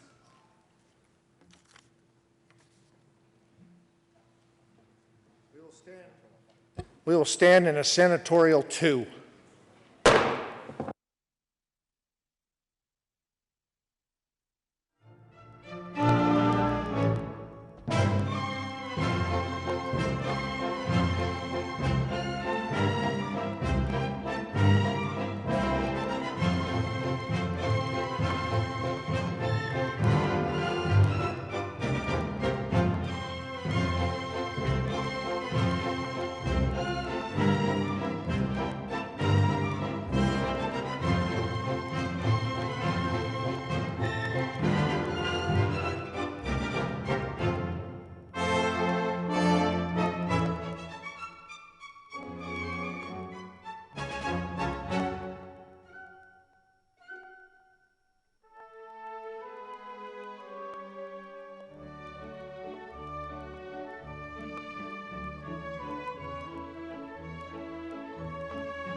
Senate will come back to order. Senator Lambert. Thank you, Mr. Chair. I move that the motion on Senate Bill 46 be laid over until after the next amendment. Actually, I think what you're doing is just asking us to withdraw L046. Withdraw L046. So we will withdraw Amendment L046. Senator Woods, there is an amendment on the desk. Mr. Majors, please read Amendment L048. Amendment L 048 to House Bill 43. Senator Woods. Thank you, Mr. Chair. Colleagues, this is an amendment that... Senator Woods, would you please move the I move amendment? Amendment L48.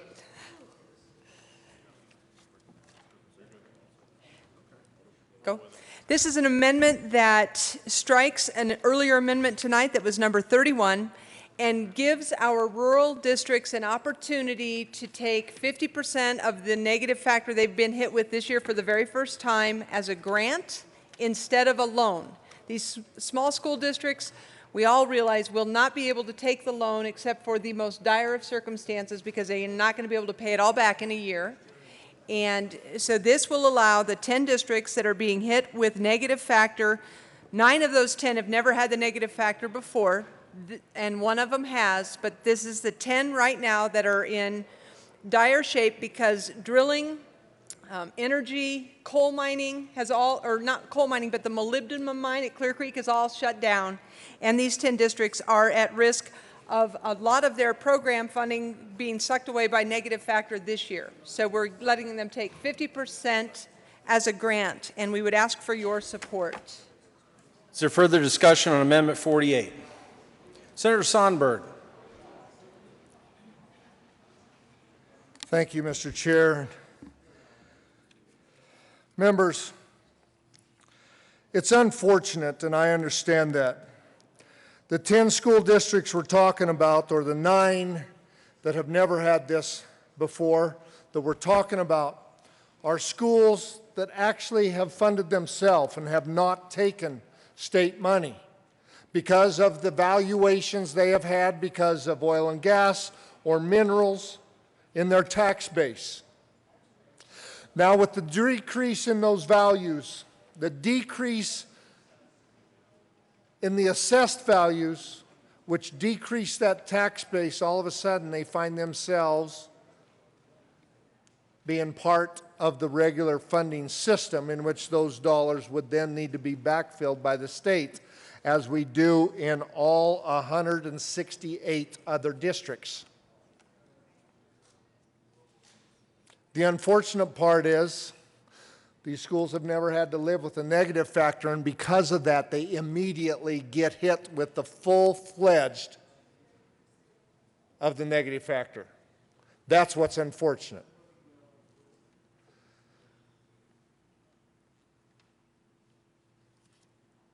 These are not big schools. These are schools like Genoa Hugo in Lincoln County, Keensburg, Platte Valley, Briggsdale, Prairie, Clear Creek, Wiggins. Most of them small schools that a huge impact, immediate impact, a huge reduction would have devastating. All this amendment does is says, look, those schools are going to take a hit, but they're only going to take half the hit this year. We'll help them with half the hit this year, and then let's see what happens. Not make them take that entire hit all in one year. It is a challenge, and yeah, it's a little personal to me because 7 of those 10 schools are in my Senate district. 7 of those 10 small schools are in my Senate district. I ask you to vote yes on this amendment so we don't put that small percentage, and yes, it's a small percentage, 10 of 178 school districts, into a distinct disadvantage to try and figure out how they're going to fund their schools. Ask for an aye vote on Amendment L048. Senator Stedman. Thank you, Mr. Chairman. Colleagues, I rise and ask for a no vote, and I do so reluctantly, and I do so because I want to recount a little bit of the history on this issue. The previous speaker's right. There's 10 districts that are in the soup on this one. 9 of them for the first time, and 1 of them is part of the history I want to recount. Because this issue's happened before. In 2014, I was the sponsor of a bill on behalf of the Joint Budget Committee that actually provided relief to 4 school districts for this exact problem. It was new. We were only, in our 3rd year of having a negative factor. Now we're, I think, in our 5th year of the negative factor. And as their assessed valuation declined because of volatility in oil and gas valuation, they no longer were able to pay for their entire total program from their local mill levy, and they were in a situation where the school finance formula would have required state equalization funds to come in and make up the difference above their local revenues to get them to their PPR, per pupil revenue requirement. And when that happens, the very first dollars that come in state backfill or state equalization money are now the negative factor dollars. And so what this meant was you had school districts whose local property wealth, their assessed value, was able to pay for their entire total program without any state aid. And we take the negative factor out of school districts' state aid, our portion of the funding. We can't touch their local portion. And so as their local share fell, there was empty space in the negative factor. And that was a new phenomenon. And so the Joint Budget Committee provided some money to bail out those districts. And the Pawnee School District in Weld County is one of the ones that got that money 2 years ago. And they're one of the ones back in the soup again this year. I am not unsympathetic to this problem. And actually, I think this problem is probably one of the best examples of why we are way overdue, and it is time to rewrite the School Finance Act of 1994. That's what we're still working with, folks. The School Finance Act of 1994. And the negative factor has made a real mess of it. And there are things like this that happen where the negative factor comes in and surprises some of these districts. And they get to experience the negative factor that other school districts have been experiencing for the past 5 years. And so the issue before you, as you decide your vote on this amendment, is wherein lies the equity, where other school districts around the state have been laboring under the negative factor now for 5 years. The first 3 years it grew. The past 2 years we've been shrinking it now. But it's been taking money away from every other school district except for these self-funders who have paid their own total program with their local mill levy. And the question is, given that now this is the second time in history we're seeing this reassessment cycle and dropping local property tax revenues, causing this shortfall where the negative factor comes in as a rude surprise, is what I like to call it, to these school districts. That's how this is happening. And we need to fix that. We need to rewrite the formula to not have a negative factor, to have all the other factors provide the equity they're intended to provide based upon local variations in size and cost of living and personnel costs and at-risk factors and on down the line. But all those other factors have been crowded out now by the negative factor, and it's the first thing school districts experience when they lose local share value to pay their total program. It's a bad situation, and in some of these districts, I think they're looking at a drop in funding of 6 or 8 or 9%, or I think 12% in one of these cases. I don't have the data in front of me, but it's not insignificant, and it's something that we should address. There's a provision, there are 2 provisions in House Bill 1442 that are intended to address it. One is that loan from the contingency reserve that we did Amendment 31 on earlier. The other is a section of the bill we haven't talked about tonight that would allow districts to essentially freeze their mill levy and reserve the difference when this occurs, and then use that reserve money for these bad years when their valuation drops. We really should have done that a couple years ago before the oil and gas valuation started to drop. If that would have been in place a couple years ago, it would have really helped these school districts now. And the question is, what's the right help to offer them now? And unfortunately, I don't think the amendment on the floor is the right thing to do. And there are a couple sections in the bill that are intended to help, but just know that for these 10 school districts, the price tag on this amendment, should it pass, I believe is $3.2 million. 3.4, thank you. This is not, for 10 relatively or very small school districts, this is not an insignificant amount of money, but that's the amount of pain they're feeling from the negative factor. And for me, it's a fairness issue that everybody else has been feeling that pain for 5 years. I'd like to think that there's a solution to this problem, but I don't think it's this amendment, so I'll ask for a no vote. Senator Garcia. Thank you, Mr. Chair. And I was hopeful that maybe given the current discussion that I could see if the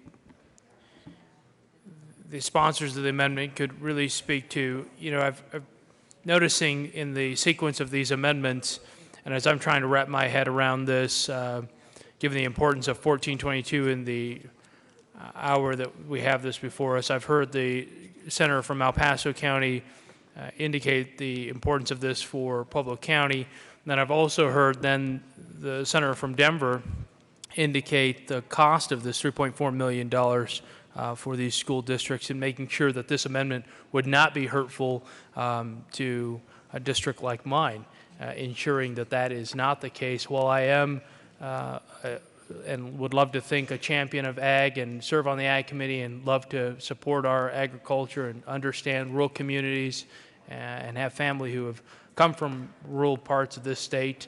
Also, I'm very sympathetic to the district that I represent, making sure that this amendment doesn't take away from them.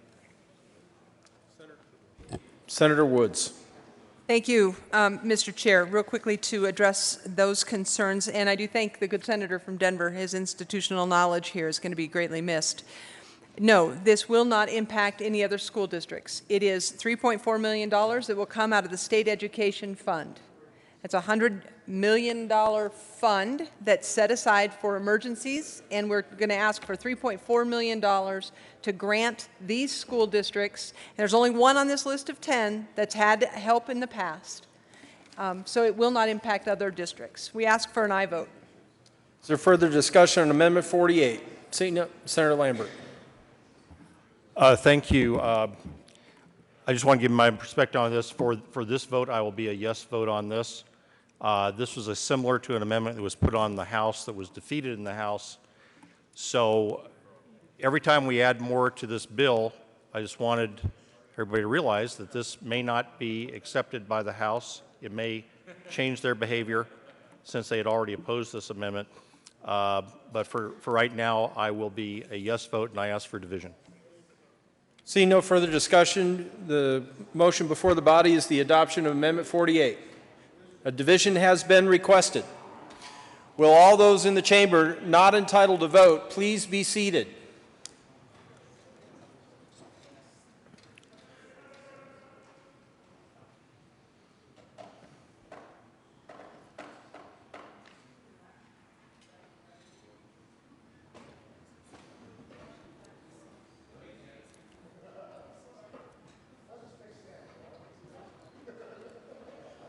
The question before the body is the adoption of Amendment L048 to House Bill 1422.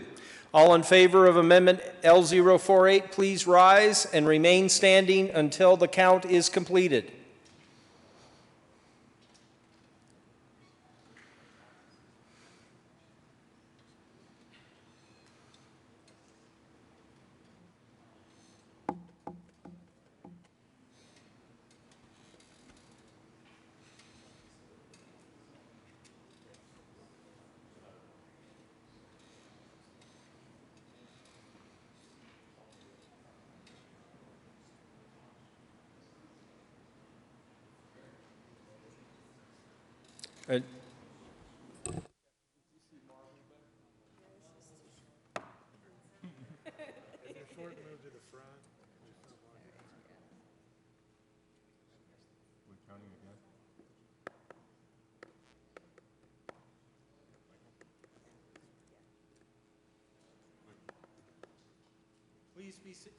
Please be seated. Those opposed, please stand and remain standing until the count is completed.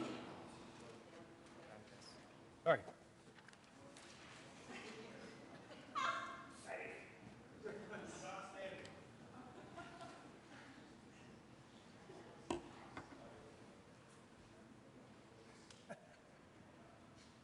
When I'm laying down. The weight on my back.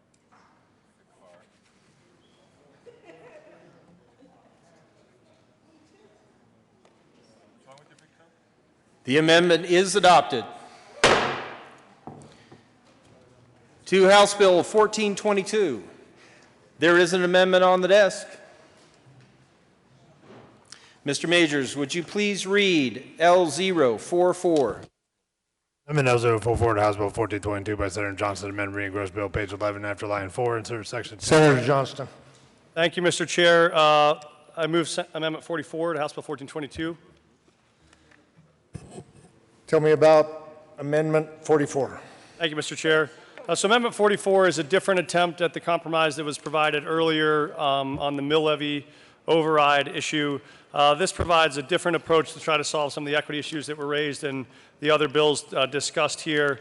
And this takes a number of the smaller items that I think help an easier and more efficient administration of charter schools statewide without touching the mill levy issue. So this does not have mill levy overrides going forward or going backwards. It does have some changes, some small changes you saw. You'll see the sections here. One is around the uniform site-based audit, but it allows for districts to decide if they want to have a site-based audit. It also has exclusive chartering authority language that allows districts to regain that chartering authority as soon as they've lost it. It has the language that allows for an auditing of what those costs are, and it has the languages around public meeting changes. And so I think it's a different way to try to solve this problem without touching the mill levy overrides that were so contentious. I'd ask for an aye vote on 44.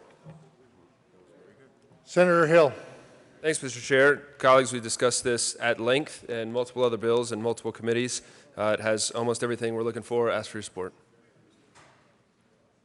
Senator Lambert. Thank you, Mr. Chair. I would ask for an aye vote at this time and request a division. Seeing no further discussion, the question before us is the adoption of Senate Bill L44. A division has been called. If you are not entitled to vote, please have a seat. All those in favor of Senate Bill or of L044, please rise.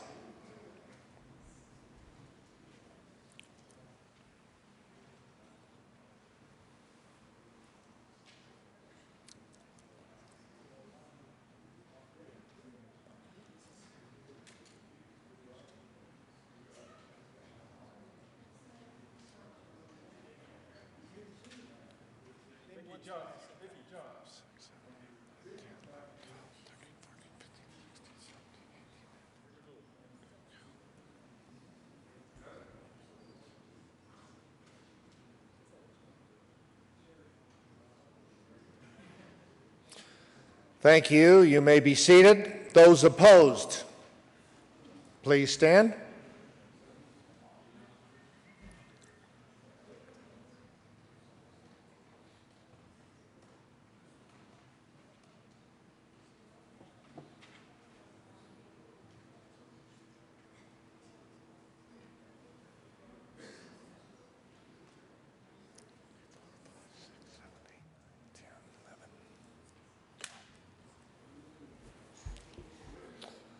The amendment is adopted. Is there any other discussion on House Bill 1422? Senator Lambert. Thank you, Mr. Chair. I move L046. I do not have. Is that the one we had earlier? It is. Mr. Majors, would you please read Amendment L046?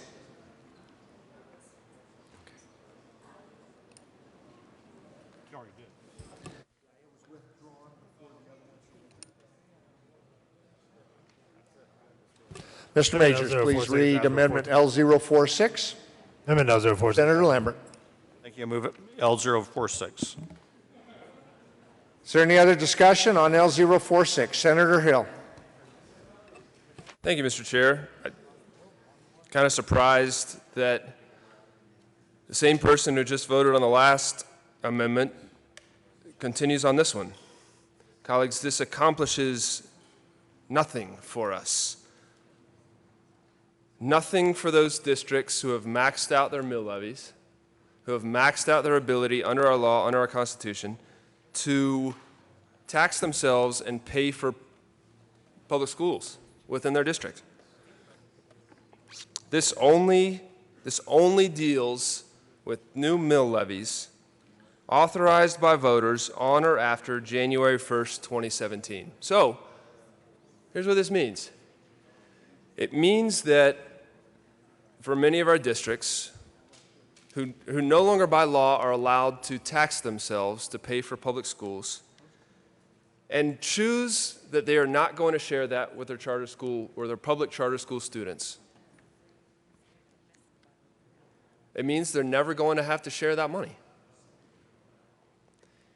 It means for a couple of the schools out there, and I'm waiting for numbers, and that's why I'm surprised we just dealt with this and we don't have the numbers back, but there are only a few districts out there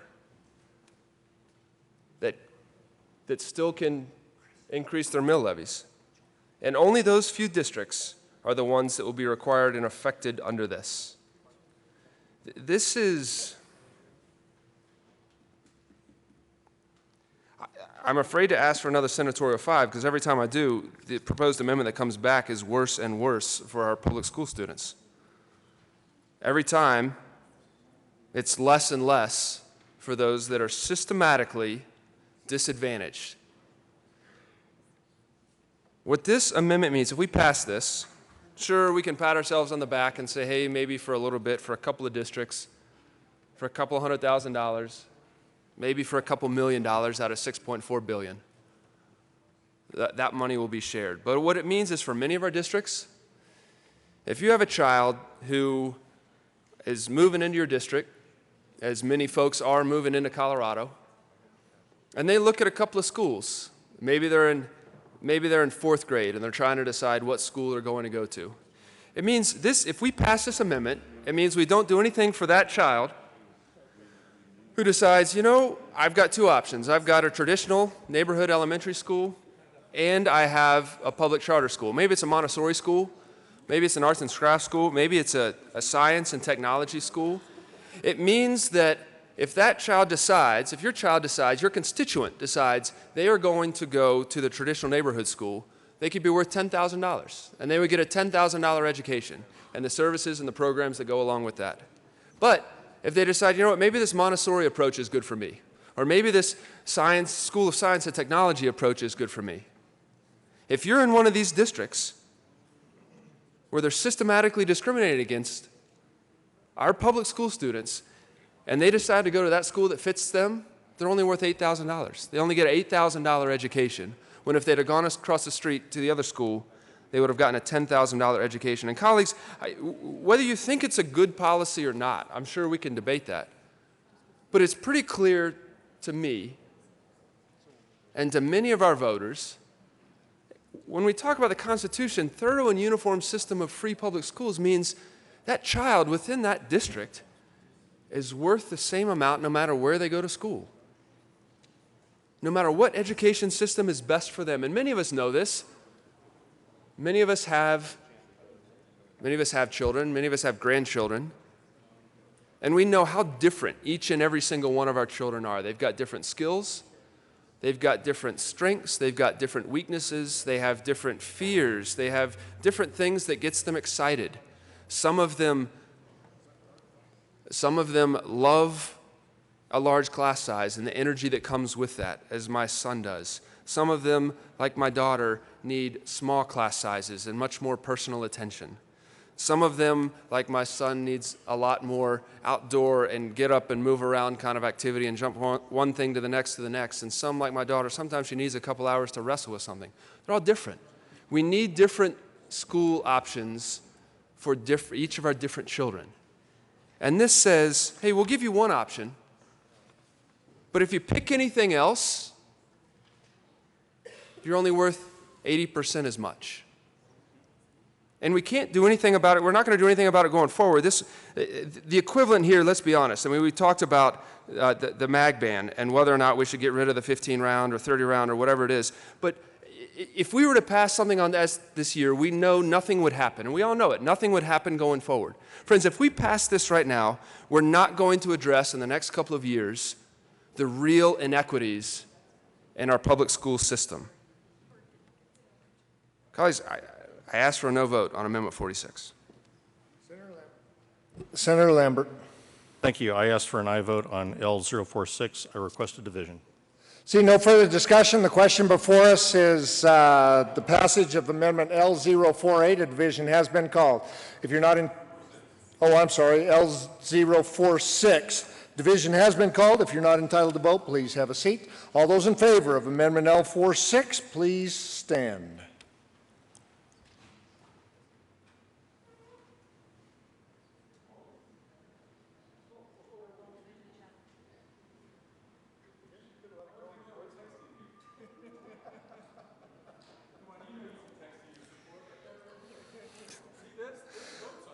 Both of you folks that stood up may sit down. All of those opposed, please stand. Count them. I want them counted.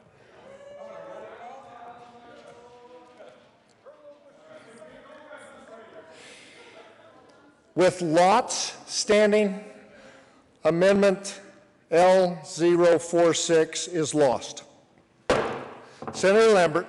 Thank you. I asked for an aye vote on 1422. Senator, there is an amendment on the desk. Mr. Majors, please read Amendment L029. Amendment L029. Senator Ulibarri. Thank you, Mr. Chair. I move L029. Tell me about it. I'd love to, Mr. Chair. Colleagues, I know you're sleepy. I know it's been a long day, but things are just getting started on school finance, hopefully. Colleagues, we all have a choice here. And most of us feel like that choice is just vote yes or vote no and move on because we're tired. We're approaching 60 hours of work this week alone. So let's just go home to our families and our kids. That sounds like a great proposition. And I'm not gonna let it be that simple. Because L029 is designed to ensure that you acknowledge the choice you're making today in supporting House Bill 1422 in its current version. Today, under our School Finance Act, there are extreme inequities that advantage very large districts and also advantage districts that are incredibly wealthy at the expense of our rural school districts and our low-income school districts. Doesn't seem quite fair that if you're a very large district, you're going to get even more money just because you're super big, or if you're a very wealthy district, you're going to get even more at the expense of our low-income school districts and our rural school districts. What you have before you is a bill that will put nearly $50 million into our rural school districts and our low-income school districts, those with high poverty and high need, those at-risk students. It benefits 169 school districts out of 178. $50 million. It does four things. First, it removes the cost of living adjustment from the figure used to calculate at-risk funding for a district. Right now, those two things intersect. And under current law, that number is used to calculate at-risk funding for a district is a number called the preliminary per pupil funding, which is the base times cost of living times personnel factor. The cost of living is higher in wealthier districts, and the personnel factor is higher in larger districts. So by using this preliminary per pupil figure to calculate the amount of at-risk funding a district receives, you're giving wealthy and large districts an advantage over smaller, less wealthy districts, like the vast majority of districts in the state. Again, I said this would benefit 169 of our 178 school districts. Second, it gives every district the same personnel factor, regardless of the district's size. Each district gets a personnel factor which is applied to the cost of living. This factor is based on an assumption that larger districts spend a higher proportion of their budget on salaries. There is little, if any, evidence that smaller districts actually require a smaller percentage of their budget to cover staff salaries. With this assumption in our current formula, we have yet another built-in advantage for our large, wealthy districts. By providing a uniform personnel factor for all districts, we remove another inequity in our current formula. Third, it discontinues the practice of giving a size factor adjustment to all districts in the state. The whole purpose of the size factor is to provide additional resources for those districts that are too small to realize the benefits of economies of scale. For some reason, our current formula provides at least a minor size adjustment even for the largest school districts in the state. That includes Denver, Jeffco, Adams 12, Boulder, They all get a size factor adjustment despite the fact that they are among the largest districts in the state. This amendment changes the size factor in our formula and discontinues this adjustment for the 9 largest school districts in the state, the districts for whom the size factor was never intended. The fourth, it increases and moves the savings from these other changes into the at-risk factor to further improve the equity of our school finance formula. The previous 3 adjustments yield a savings as compared to the current formula. The money saved from the previous steps enables us to move from an at-risk factor of nearly 12% to slightly over 20% for every single school district in the state, regardless of concentration of poverty. Unless and until we can overhaul our school finance formula and replace it with something that better funds our students with the highest needs, this shift is a necessary step to making the system we have more equitable for all students across Colorado. Colleagues, I know you're tired, so am I. But I'll tell you what I'm even more tired of hearing. There's nothing we can do for the low-income students in the state of Colorado. Our hands are tied. They're bound by the school finance formula. Guess what? We're the ones with the responsibility and ability to change that school finance formula here today. And we have a real ability to set opportunity for generations to come by investing tens of millions of dollars, nearly $50 million, back into our low-income school districts and our rural school districts. 169 school districts would benefit directly from this. Those school districts that could potentially be financially harmed, that would lose some funding because we're actually talking about priorities. Saying, yes, we need to invest in low-income schools. Yes, we need to invest in rural schools. Those 9 school districts have significant financial capacity to go back to their local voters and say, do your fair share. That we shouldn't be taking money from low-income schools and poor communities and sending it to high-income areas. Let's talk about who's going to be impacted.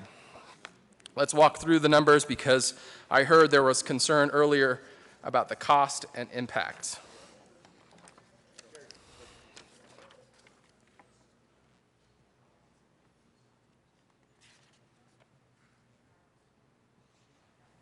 Nine school districts will lose funding. The first and the top of the list is Adams 12 School District. That's a challenge for me. That's a school district that I went to elementary, middle, and high school. And there are challenges there too. I acknowledge that. But as a kid who started his life in a trailer park and went to an Adams 12 5-star school, Federal Heights Elementary, that was adjacent to my trailer park, I benefited from the wealth and size of my district. I was chosen for GT by the 1st grade and was fast-tracked into the IB program in high school. And it was because of both the size and the wealth of that district that I got the kind of education I did. But you look at a neighboring school district, Adams 14, one that has a huge concentration of poverty, and it's a much smaller district. Students there don't have the same access to opportunity that I had. And we need to level the playing field. We need to say that the students with the most need actually should receive the most resources. It's that simple. Let's talk about another school district that could potentially lose funding, one that was recently in the news. You may have heard of Douglas County Schools spending thousands of taxpayer dollars to buy assault rifles for their security personnel. If they have enough money to buy security rifles, they could actually go back to their local community to have a conversation about funding that priority if it's something that their community supports. Our low-income schools shouldn't be paying for assault rifles in Douglas County. We heard conversation here in this well about Jefferson County schools and how they've equalized their mill levy to go to schools that have waived out of non-discrimination policies for their students. Guess what? If that's a priority for Jefferson County schools, let's have those voters in Jefferson County go back to their voters and say increase that funding. But those funding priorities shouldn't be at the expense. They should not be to the harm and to the detriment of low-income kids across the state of Colorado. Colleagues, we have a choice tonight. We have an ability to say we actually structure our school finance formula. We are responsible for those factors, and they are set by us, the 35 of us sitting in these chairs tonight. Despite the condition you find yourself in, the exhaustion you feel setting in, hopefully you feel motivated to acknowledge that you have a different responsibility. One, to stand up for the kids in your districts. 169 school districts would benefit by changing this priority, moving the at-risk funding that you're receiving from 12% to 20%. And it takes a simple I vote, an affirmation that, yes, equity should be in our funding formula. That in fact, those districts that have the ability, the capacity to go back to their local voters and say, put in your pound of flesh.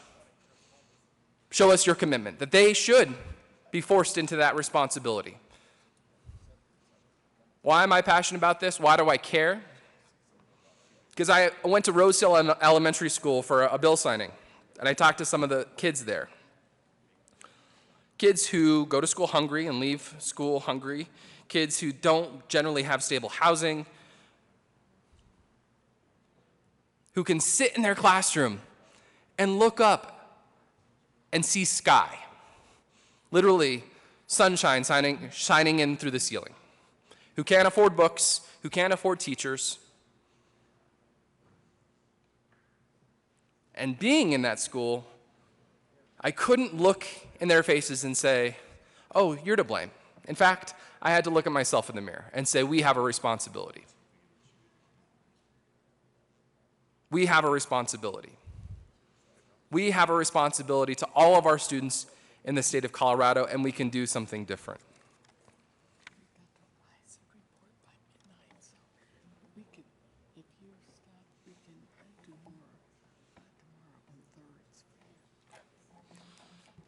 So I acknowledge the hour is late,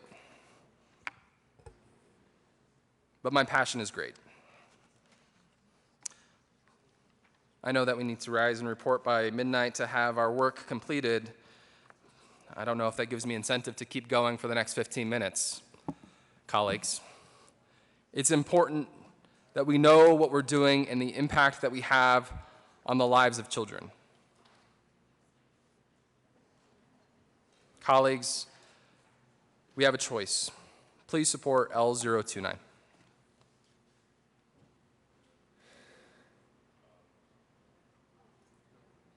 Thank you, Senator Yellowberry. I appreciate your passion. Two or one? Senator Newell. Thank you, Mr. Chair. I just wanted to read one paragraph from one of my superintendents who called in and then also emailed in. Both school districts at the, from Sheridan School District as well as Inglewood School District. This amendment would provide much needed support to poorer districts across the state. In fact, this amendment will positively impact the financial status of 168 of 177 school districts statewide, with only 9 districts negatively impacted. Conversely, if this amendment is not supported, it negatively impacts 168 districts to the benefit of only 9. A positive state toward equity for 95% of Colorado's school districts. We in Littleton, in Inglewood, one of the 168 districts who will positively be impacted by this amendment. And we ask for your support. Members, we did an amendment earlier this evening that we adopted that benefited 9 school districts, ironically. We should benefit 168. I ask for an aye vote. Senator Johnston. Thank you, Senator Sonnenberg. Mr. Chair, important bill for equity's sake, and ask for an aye vote also. Seeing no further discussion, the question before us is adoption of Amendment L044. All those in favor signify by saying aye. All those opposed say no. No. The noes have it. L44 is failed. Mr. Majority Leader. Oh, I'm sorry. We do have to vote on the bill. Any more discussion on the bill? Seeing none, the question before us is the adoption of Senate or of House Bill 1422. All those in favor signify by saying aye. Aye. All those opposed say no. The ayes have it. Senate Bill or House Bill 1422 is adopted. Mr. Majority Leader. Thank you, Mr. Chairman. I move the committee rise and report. The question before us is whether or not the committee shall rise and report. All those in favor signify by saying aye. Aye. All those opposed say no. The ayes have it. The committee will rise and report. I left it hot.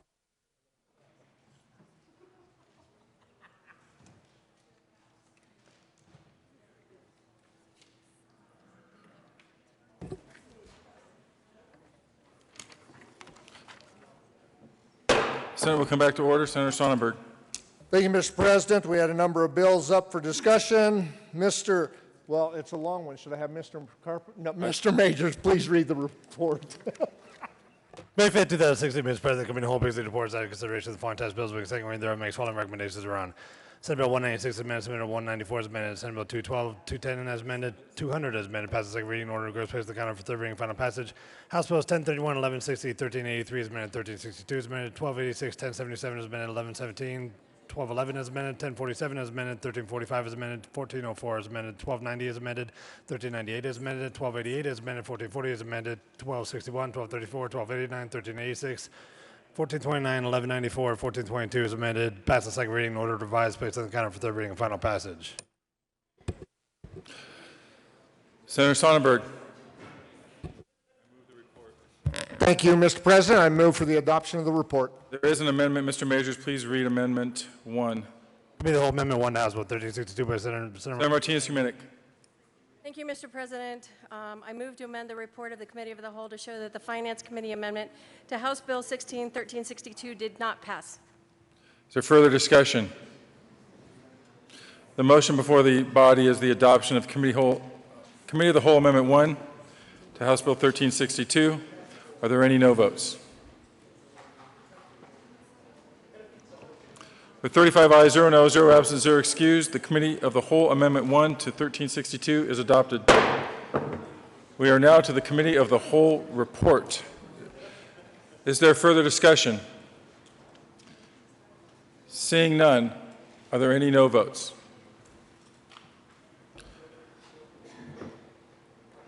With 35 ayes, 0 no, 0 absent, 0 excused, the report of the Committee of the Whole is adopted.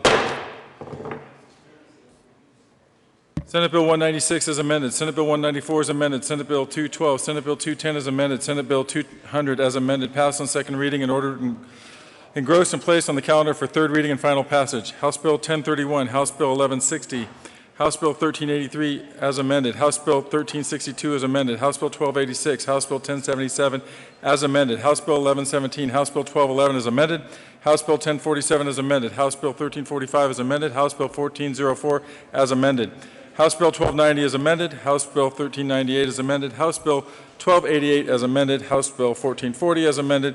House Bill 1261, House Bill 1234, House Bill 1289, House Bill 1386, House Bill 1429, House Bill 1194, House Bill 1422 is amended, passed on second reading, and ordered, revised, and placed on the calendar for third reading and final passage. Colleagues, thank you for hanging in there on a very late, intense night. I promise I will not let the House of Representatives do this to you next year.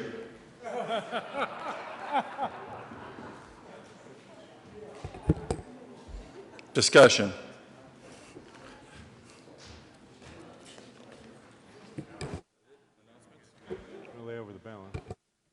Mr. Majority Leader.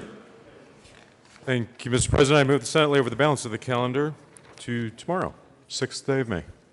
You've heard the motion. All those in favor say aye. Aye. Those opposed, no. The ayes have it. The balance of the calendar will lay over until May 6th. Announcements. Senator Newell? Anything before midnight? Majority Leader Scheffel. Thank you, Mr. President. Colleagues, you might give the staff a break due to the late hour and take things off for your filing cabinet. That way they don't have to stay late. And we're going to tell them they don't have to pull bills for the morning as well. We'll take care of that in the morning, but if you can clear your cabinets, that will give them a break. We are going to meet here in the morning. We have a memorial of sorts with some memorials to do with bridge naming and whatnot, so we are going to be here at 9 o'clock. Mr. President, I move the Senate adjourn. About what? About what? Is there? Go ahead. Thank you, Mr. Majority Leader. Members of... Sorry. Did you want to be recognized? Senator Holbert, that's another 5. Thank you, Mr. President. Thank you also to the Majority Leader for the opportunity. Members of Business, Labor, and Technology, we will meet for our breakfast meeting tomorrow, 7 a.m. So I'm sorry for the short amount of sleep, but if we're going to be here at 9, let's go ahead and do that. Thank you. Senator Roberts. Thank you. I was also supposed to announce conference committee on House Bill 1021 will be held tomorrow morning 8:15 a.m. in House Committee Room 112. Further announcements besides Ledge Council at 8:30? Okay. Good. Ledge Council, 8:30. Yep. Mr. Majority Leader. Thank you, Mr. President. I move the Senate adjourn to 9 a.m. Friday, 6th day of May.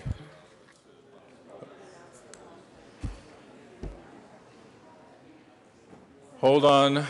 There may be an issue with an announcement. I withdraw my motion to adjourn. We will belay that momentarily. We have 5 minutes.